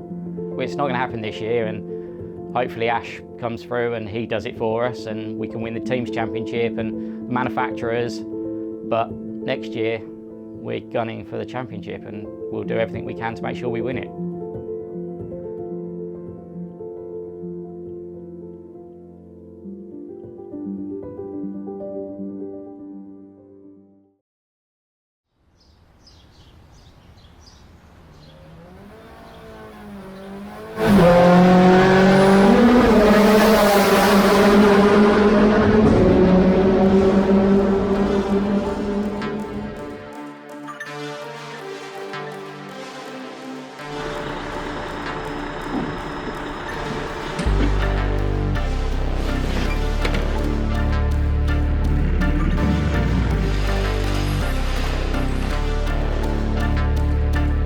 So we are at Catesby Tunnel. It's formerly the longest underground railway tunnel in the country. Quite an unusual space, 2.7 kilometres in length, almost perfectly flat and perfectly straight. So we've come here today with the Focus touring car to do a little bit of sort of straight line testing, aerodynamic testing, and to see if this kind of environment can give us a bit of an edge on the competition.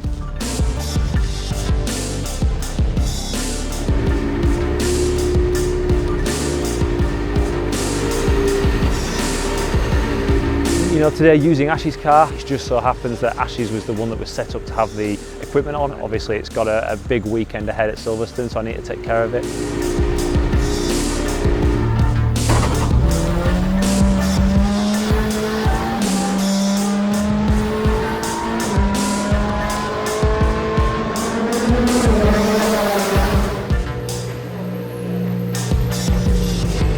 There's a few places certainly around the country where you can test aerodynamics, you know, usually in a wind tunnel, very expensive to run. And also the car is stationary in those sort of environments, so you blow the air at the car. One thing that doesn't do is it doesn't allow the wheels to turn, and therefore you don't get a true picture of what's actually happening to the airflow.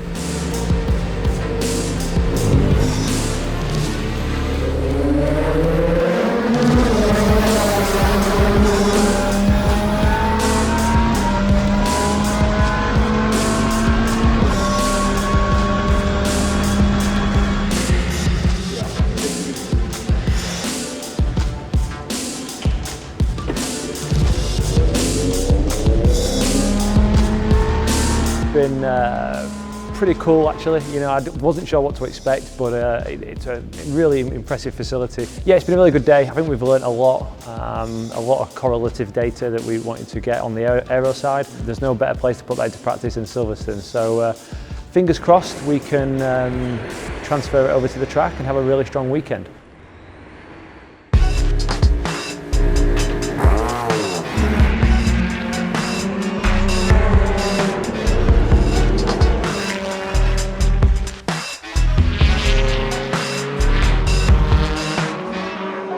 This side seems closer and I'm small, so that's good. Oh, I feel like, you know Bug's Life? Yeah. Don't look at that eye. I can't help it. It's a bit bright for me after yesterday. It is bright. Jesus. Oh, I bet you were caving, weren't you? Yeah, tunnelling. How was your tunnelling? It was, yeah, interesting. Cool. Something I've never done before anyway, been in that, you know, a lot of that. So what is it? How long is it? 2.7 kilometres. Oh, Jesus, that's long enough. It's basically longer than the track we're doing now. Yeah. In a straight line. In a straight line. Yeah. All underground. So where is it? About 20 minutes away. Oh, sweet. It's close then. Yeah. And how do they? I was going to say, how do they monitor everything? Yeah. How do you? So you just got sensors. You just got to attach everything you can to the car. Got to do your own sensors. I think we were mainly going off like the sort of damper pots for how much downforce, and also the sort of speed. So it's that smooth. You can do it all off damper pots. It's the same people that laid the tarmac here. Wow. So it is like super smooth. Fair play.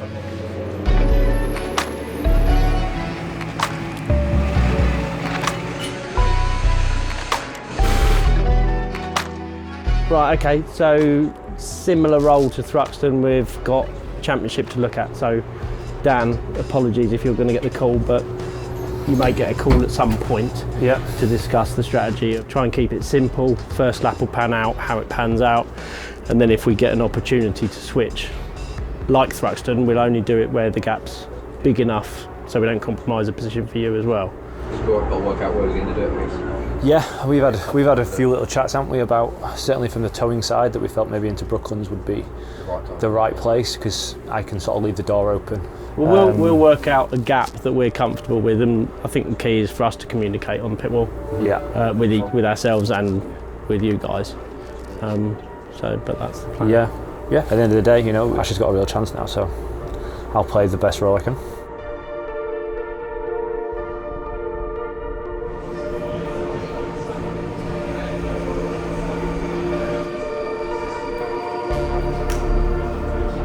Minutes. It is race 1 of the day. It is round 25. We are almost good to go racing here at Silverstone. Colin Turkington, the championship leader, has work to do from 10th.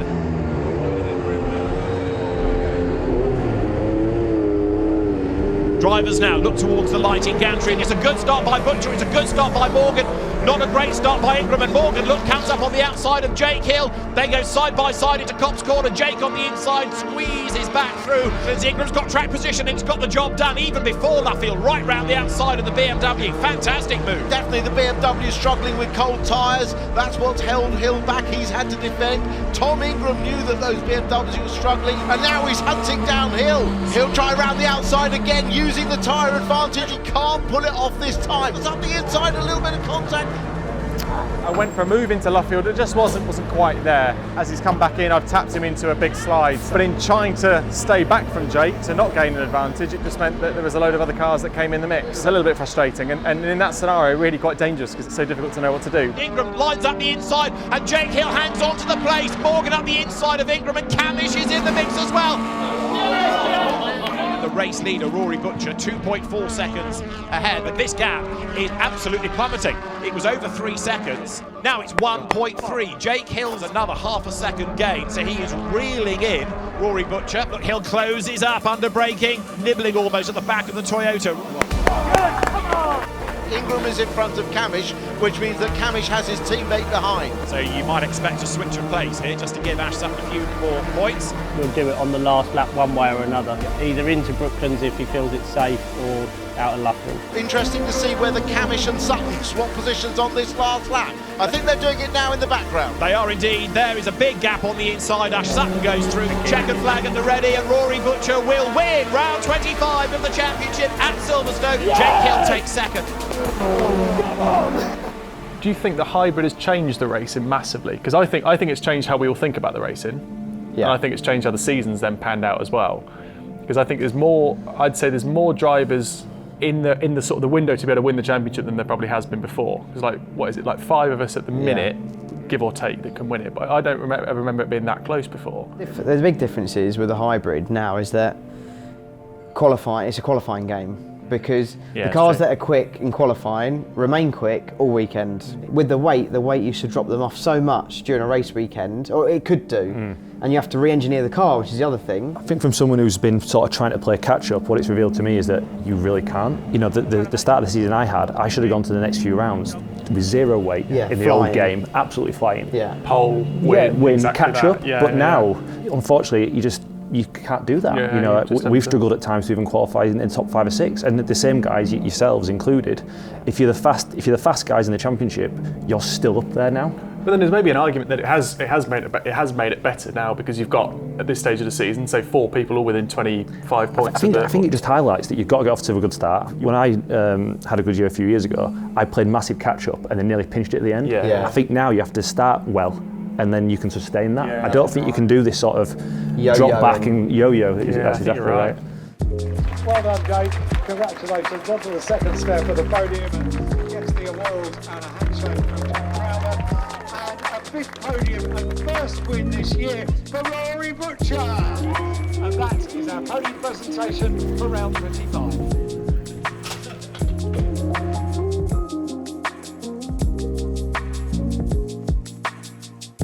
Welcome to my restoration project of a house. What you see is what you get, basically. This is probably the worst room in the house. Hannah, my fiance, is here. She's got her little office set up for now. It's very, very temporary. She said yes in January, which is helpful. So yeah, we are getting married at the moment in 2025, so a little bit away. simply because of dates for British touring cars. So, welcome upstairs. This is definitely my boys' den, full of all my Tamiya RC car collection, Scalextric, which is obviously a very proud sponsor of mine, PS5 and all my podium hats and some of my trophies. So just my little space just to kick back, relax, enjoy, just being a kid basically. You know, it's no secret, I love all my, you know, RC stuff and Scalextric and everything. So yeah, just having a bit of time to yourself and my little breathing space. Keeps me away from all the stresses and strains from touring cars, that's for sure. Being in the British Touring Car Championship is stressful. There's no two ways about it. You have an awful lot of guests to look after, a lot of people to please, and obviously you've got to do the job in the car as well, so that, you know, it can all continue year after year. Every year is touch and go whether, you know, whether you're going to do it again.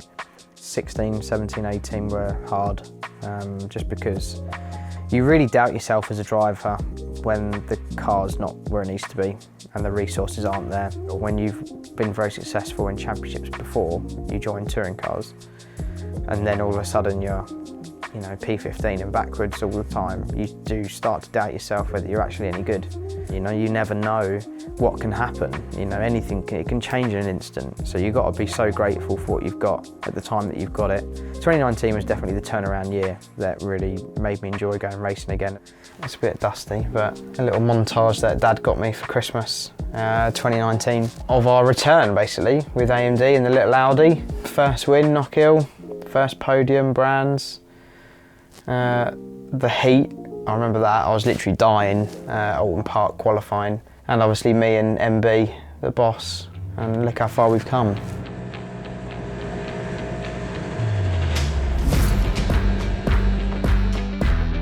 We are set to go. Rory Butcher is on pole position for this second race at Silverstone, with Jake Hill winning at the front of the grid. Lights go out, slow start by Jake Hill, good start by Adam Morgan. Slow start by Ingram, good start by the Napa Racing Fords as well as they swamp him. Jake Hill is on the attack, Adam Morgan tries to defend as they go through maggots for the first time. That's right, come on Jake. Oh! And that was Adam Morgan getting into the back of Ash Sutton. He's done a little bit of damage. Might want to think about that, because it would suit them today.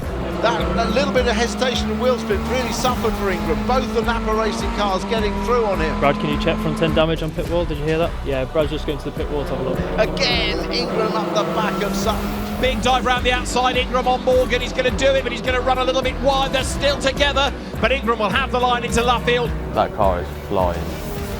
Great job, mate. Current fastest lap, 57.8. Now, leaders go through. Margin between them is almost irrelevant. You can see how close it is. Hill's gone wide to try and cut back and get a mega exit onto the start of the lap. He cuts underneath. Is this the moment that Hill takes the lead? I think he has. Beautifully done by Hill. He's going to have to brave it out all the way down to Cops. Butcher tries, but Hill's quick enough. Yes! Come on! Well played. Jake Hill absolutely disappearing up the road. He is over a second to the good. That's ridiculous. There's Ingram taking his inside line. Can he get up the inside of Sutton? Just gets his nose back across the front of Ingram. I quite enjoy that focused attention that starts to come into the final, that little bit of a, right, starting to put a bit of a plan together. Where can we get even more? Where can we do that? How does that feel? That's why we do it, isn't it? Yeah. It is that. It's that the competition and being the best on the day or the best of the year is what we all strive to be. Yeah. Checkered flag at the ready. Jake Hill wins at Silverstone. Yes! Come on! First win, eh? I said this to friends at the time. If I wanted to have a bit of fun, I would go down my local kart track with my mates. Yeah. That's fun. But the second someone takes a stop clock out, that's now this is changed, and then the enjoyment comes from the competition and that lifting yourself to have that weekend, that moment, that pole lap that other people couldn't achieve. Yeah, exactly that.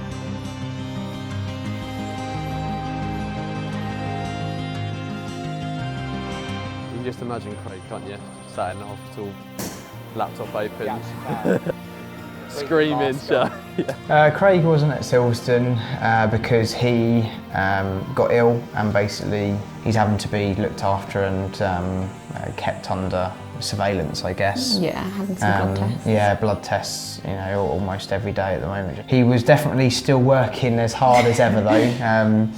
I think he was wondering what the doctors were thinking because he had 3 laptops up on his bed. He had his engineering one, ITV4 on the go, and you know, the timing screen the timing screen on another one. So my dad, Alex from MB, and Sean Hollenby, we all thought it'd be a good idea that he got the winner's trophy from race 2. So they kindly dropped that into him on the way back into hospital, and yeah, I think he was very appreciative of that. Right, we're looking forward then to another lively race 3, and Jake Hill, as the race 1 winner, starts 8th on the reversal route draw. We've got a championship situation to think about. This promises to have everything going on. So the grid is formed. We are just about good to go. Lights out, it's blast off. Good getaway by Cook. Good getaway also by Dan Camish. Dan at the inside, gets into the back of Cook, knocks him sideways. Camish makes a better start. Cook comes across. There's contact initially. Right. He won't look where he was going, was he? Camish dropping back. Camish has got a problem. Come on, Sting. Morgan into the back of Cook. Cook just saves it, but through comes Ingram. More drama, that's Gordon Shedden sideways. He gets into the back of Jake Hill. Jake Hill survived a very anxious moment then. That's not nice.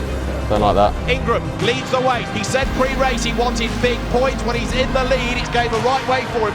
And Ollie Jackson getting his elbows out. He's side by side with Hill. Up towards Beckett's now. Camish up the curve. Cook breaks late. He's got the inside line. The road comes back to him. But Camish stands his ground on the outside line. He's not giving up.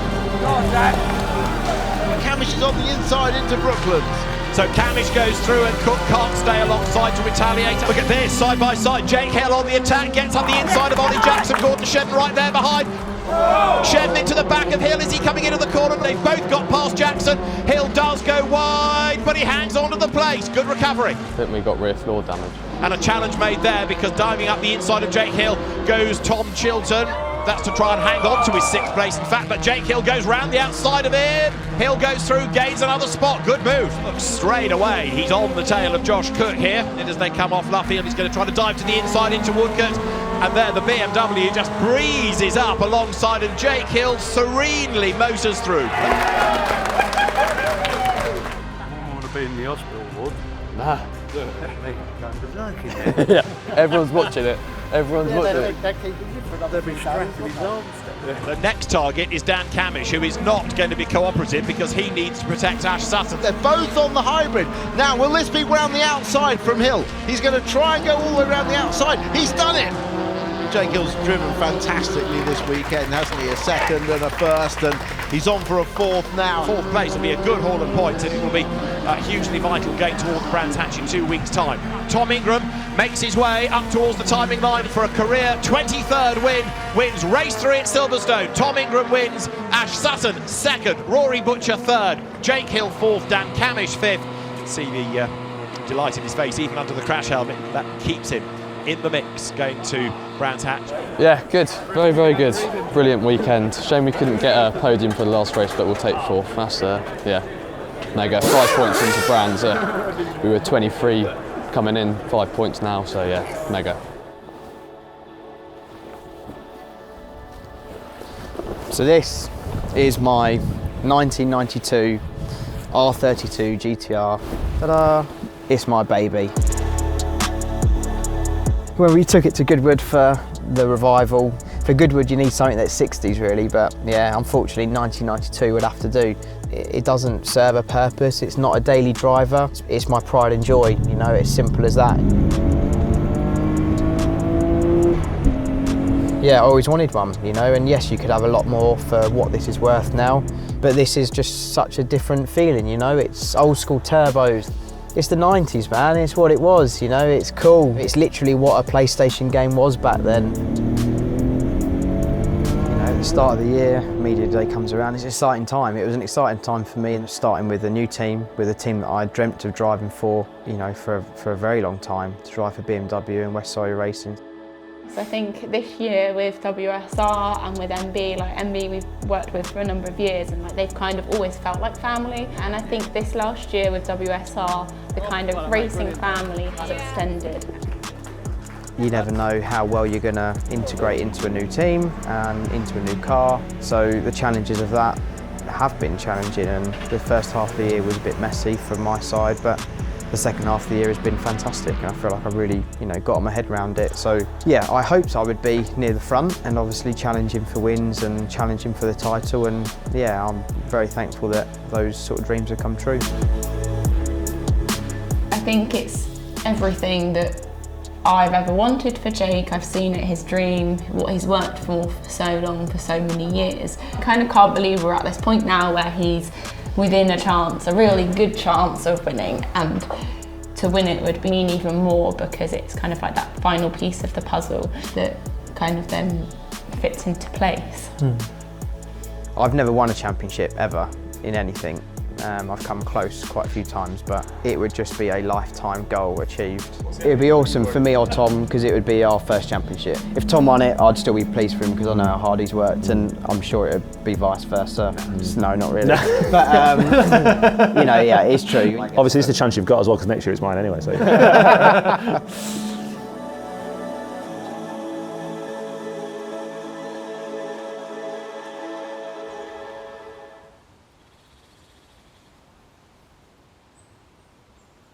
Oh, that's a big harump. What's a big harump for you, Ree?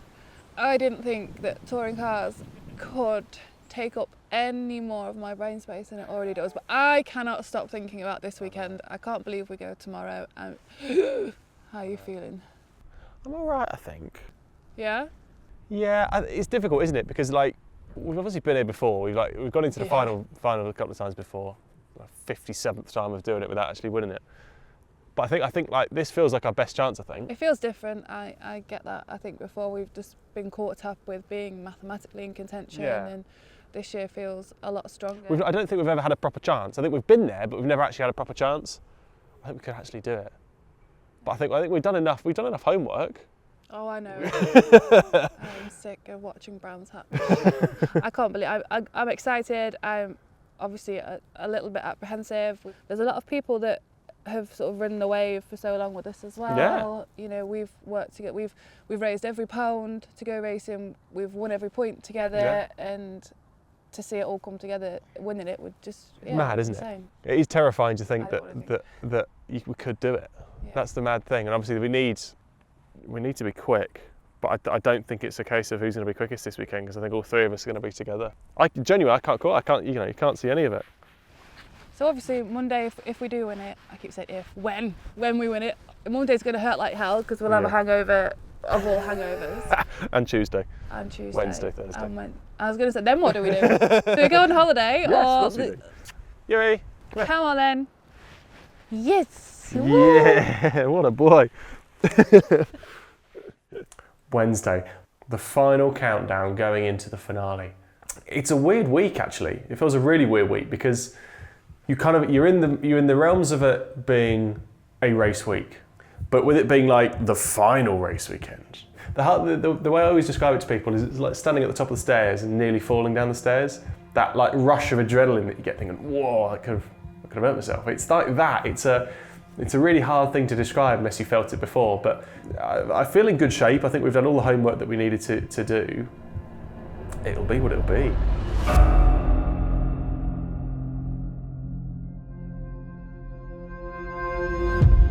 So qualifying for the Kwik Fit British Touring Car Championship is imminent.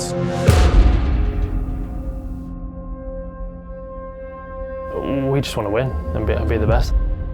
It's the most prestigious championship in the UK. Top drivers, top engineers, top teams. It's on TV in front of millions of people.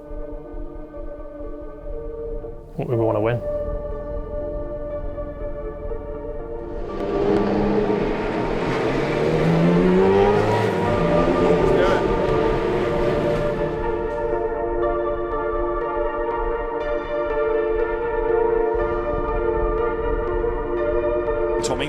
In, so as you might anticipate, the front wheel drive cars come for a tyre swap.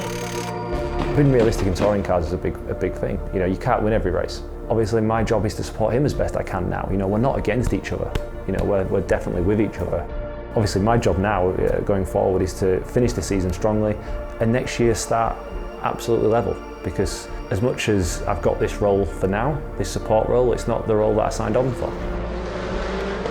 Yes, they're long hours, but it's all worth it when you pick up that trophy at the end of the year. Poles, wins and championships, that's what you want.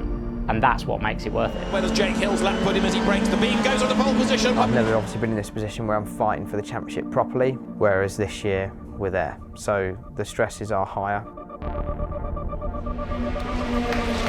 I don't think anyone goes racing or does any sport to finish second.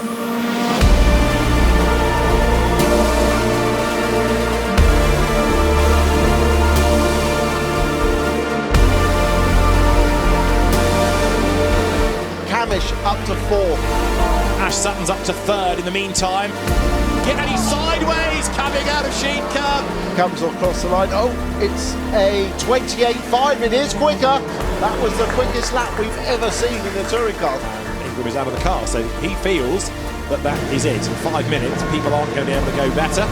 Jake Hill, good in sector 2, not so good in sectors 1 and 3. Net result is 5th, stays where he was. So Tom Ingram it is who takes pole position.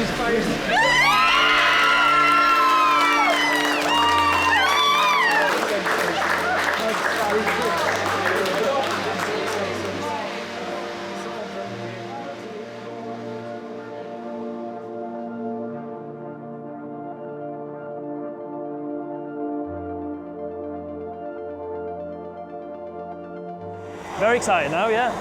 Very excited. Obviously, it's touring cars, anything can happen, but it's a good place to start, that is. We think we've got a couple of tenths in the bag there as well, so very confident going tomorrow. So on pole by 4 tenths is a big deal. We're really chuffed with that. All the work in the week's paid off.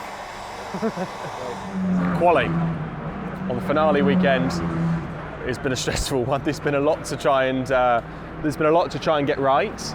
Now, we rolled the car out on Friday afternoon for our shakedown, and it felt very good, like really good. Free practice 1, incredible, really good. Free practice 2, even better. Qualifying, another leg all together, just obscenely good. Like, I have not even got the words to come up with the slightest hint of a criticism. So to qualify pole on what's arguably the most important, one of the most important qualifying session of my life was just beyond words of what I could have imagined. So really pleased to have got it done, but we haven't got the job.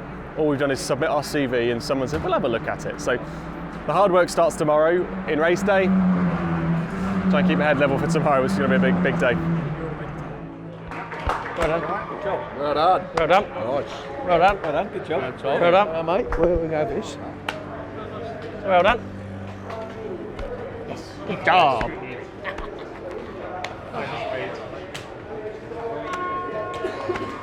So it was worth all f***ing around.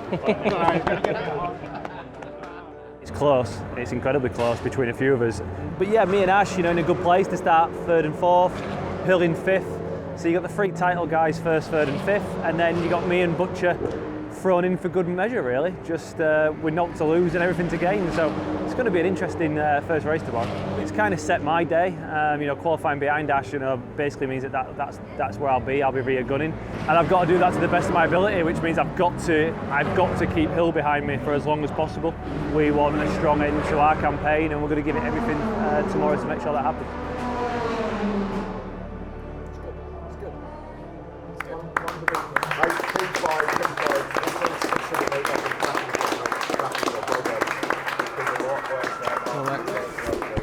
Wingfoot champions. Ingram P1, Sutton P3, ourselves P. He's in the mix. Well done, guys. Well done.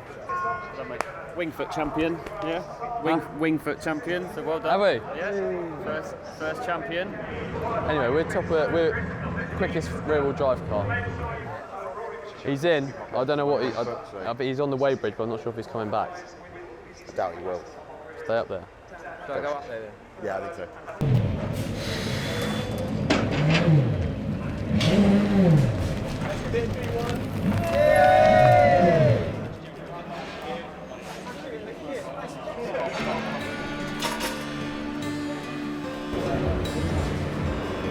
Big day tomorrow. Very big day.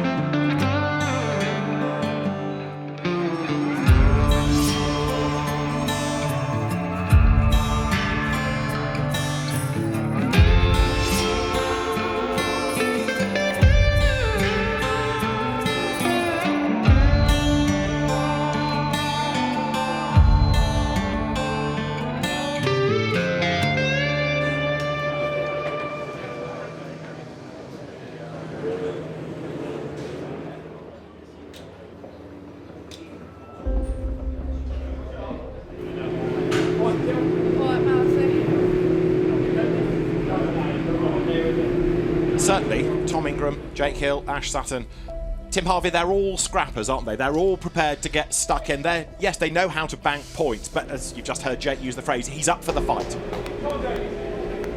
None of us can be in the headspace of these four guys. Strap yourself in to the world's fastest straightjacket, because round 28 of the Kwik Fit British Touring Car Championship is about to get underway. Lights out, blast off, good getaway by Ingram, good start by Sutton as well. Jake Hill tries to get through the traffic, little bit of contact as the BMW was briefly airborne, bodywork flies, Dan Camish on the outside, they're trying to box in Hill as they dive into paddock.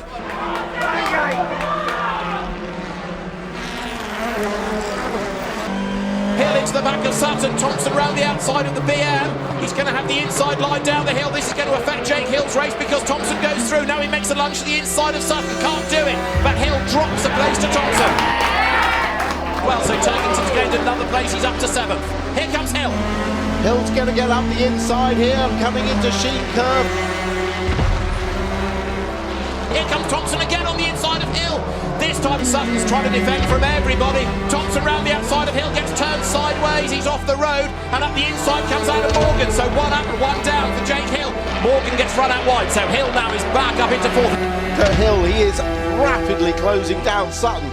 See the damage on the front of Jake Hill's car. You saw the debris fly at the start when he rubbed up against Sutton. He's right in the back of him, going through Druids. And just look at the way that Sutton is having to defend. He's bouncing up the curb. Hill again goes for a gap, 2 wheels on the grass. But this time he keeps his foot in. Jake Hill for 3rd place. Yes, he's gone through, finally.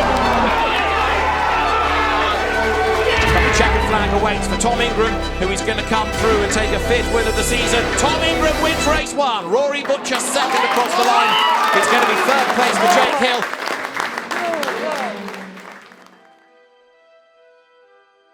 10th podium and 5th win of the year, Tom Ingram. Here comes Fingers and Tom Ingram on the top step of the podium for the 5th time this year. The car's got to be on the money every time, at its best, or the best we can do.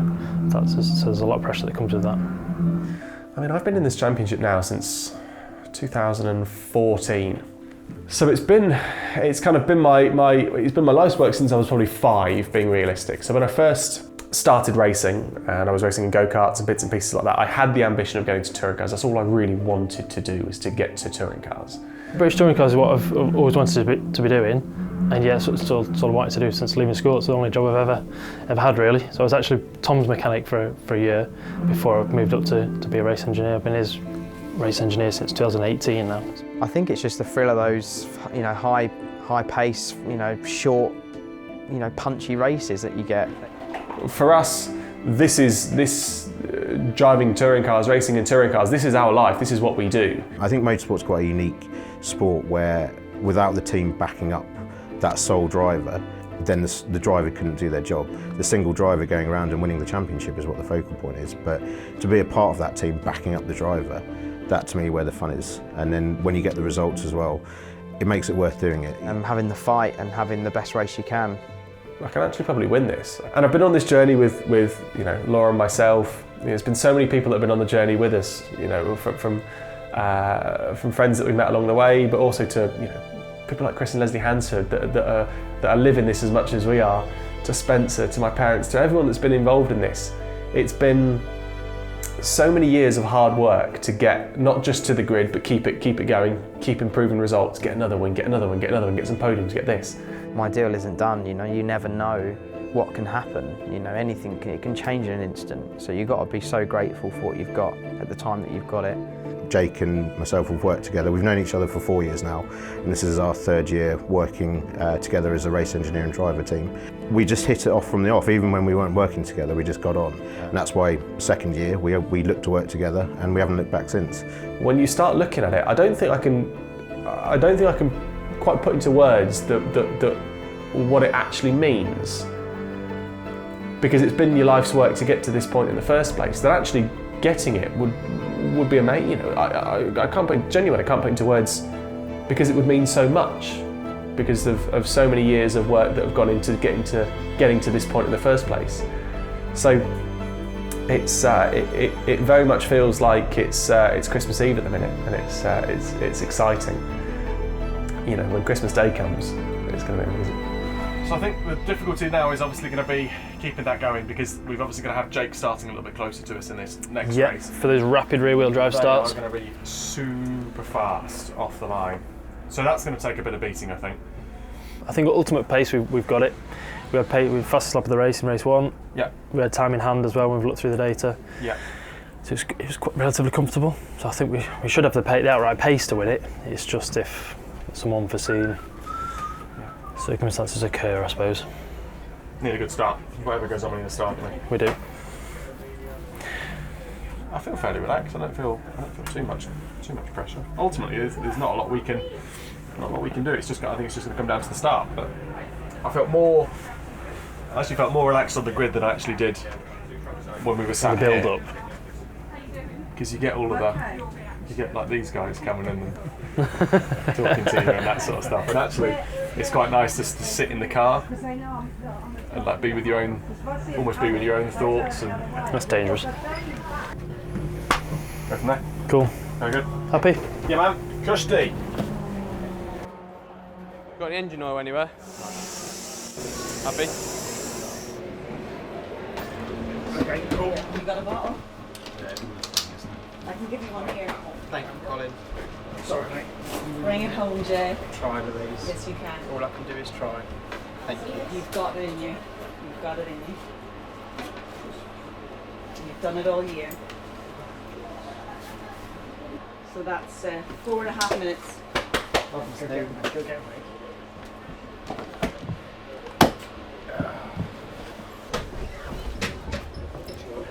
Enjoy.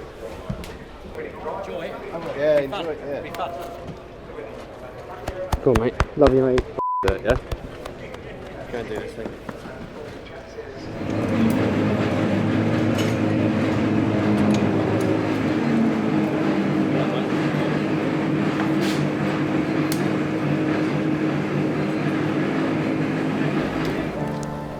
Okay, radio check, mate. Have you got me? Well done, everyone. Good weekend, one last time. Thank you for having me in the team. It's been a pleasure.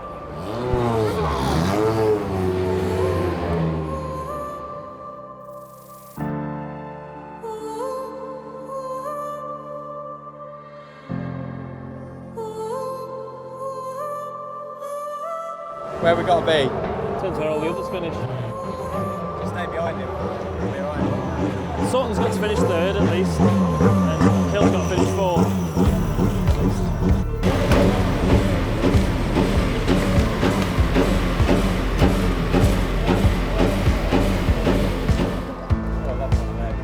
Just another race. Yeah, man. Same thing we do every day, Pinky. Come on, the world. We've got to be a couple of places behind Jake and Ash, stay out of trouble, get a finish. It's looking promising. All comes down to this, doesn't it? And we got our man back. We got our man back, he's got a shirt on. I said it suits him better than blue. Round 30 of the Kwik Fit British Touring Car Championship. The championship title is about to be decided. It's a three-way fight for the crown.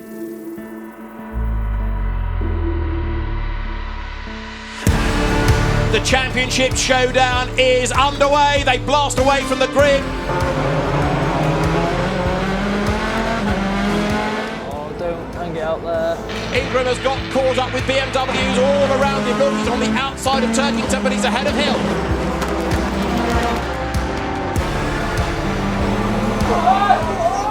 We don't need to be doing this, do we?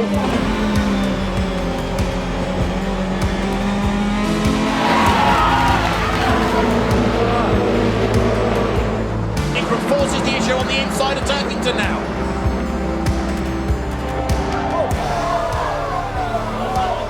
That's row bottom, and he spins, and he's avoided somehow. Ingram on the attack, trying to find a way past him. Camish defends. This is going to be much tougher for Ingram, and the danger is that as he gets caught up there, Hill fights back. Negative, we don't need to pass Camish. Because up the inside goes Rory Butcher to move through to take 3rd away from Ash Sutton. That's very good news as far as Ingram is concerned. Morgan is 5th, and it's Camish, Ingram, Hill. Nobody doing anything silly or dirty or full of contact. This is good, hard touring car racing. But look at this, Jake Hill on the inside of Ingram, and he's gone through, heading into Sheeptown. Morgan gets turned around by Cavish there, and Hill has gained another couple of places. So close to disaster for Tom Ingram. Checkered flag at the ready.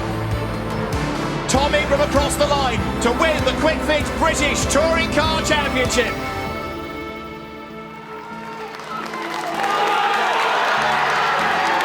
Oh my gosh, I cannot believe it. Just ridiculous. Absolutely marvellous. I cannot say thank you enough to every single person, because it's just amazing. It is an absolute lifelong dream come true, and I just cannot believe it. Bristol Street Motors and Accelerate Train Press Cars, we won it! Woohoo!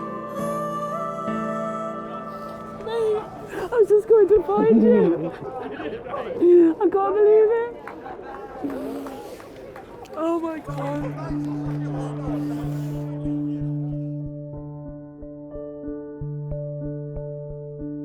Good.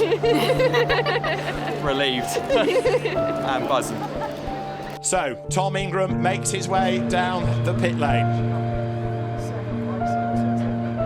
Tom Ingram came into this as championship leader. He emerges from the car as the British Touring Car Champion. Tom Ingram celebrates at Brands Hatch. A British Touring Car title, his first. It could well be the first of many.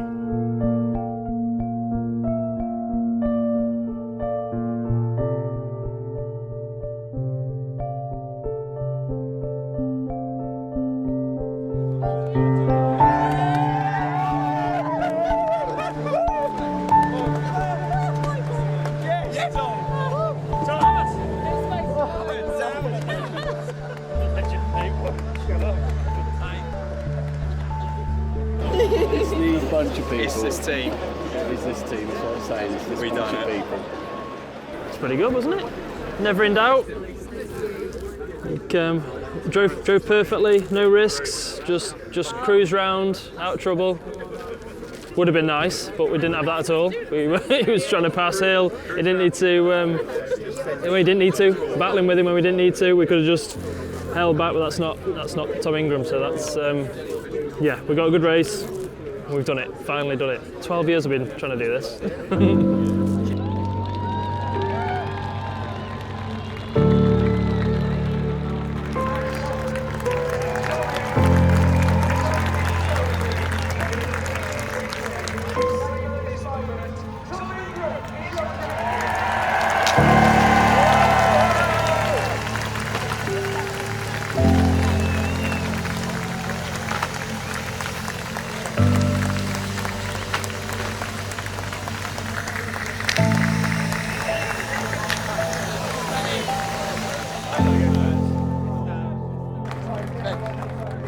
Hey, thanks, mate. Well done, everyone. We've done that, mate.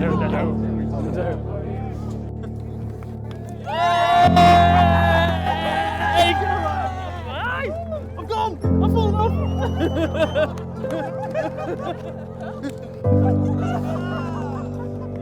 Oh no. And take care. From the legend down there, Alan Hyde, to myself, Matt Sutton, thank you so much for being part of this.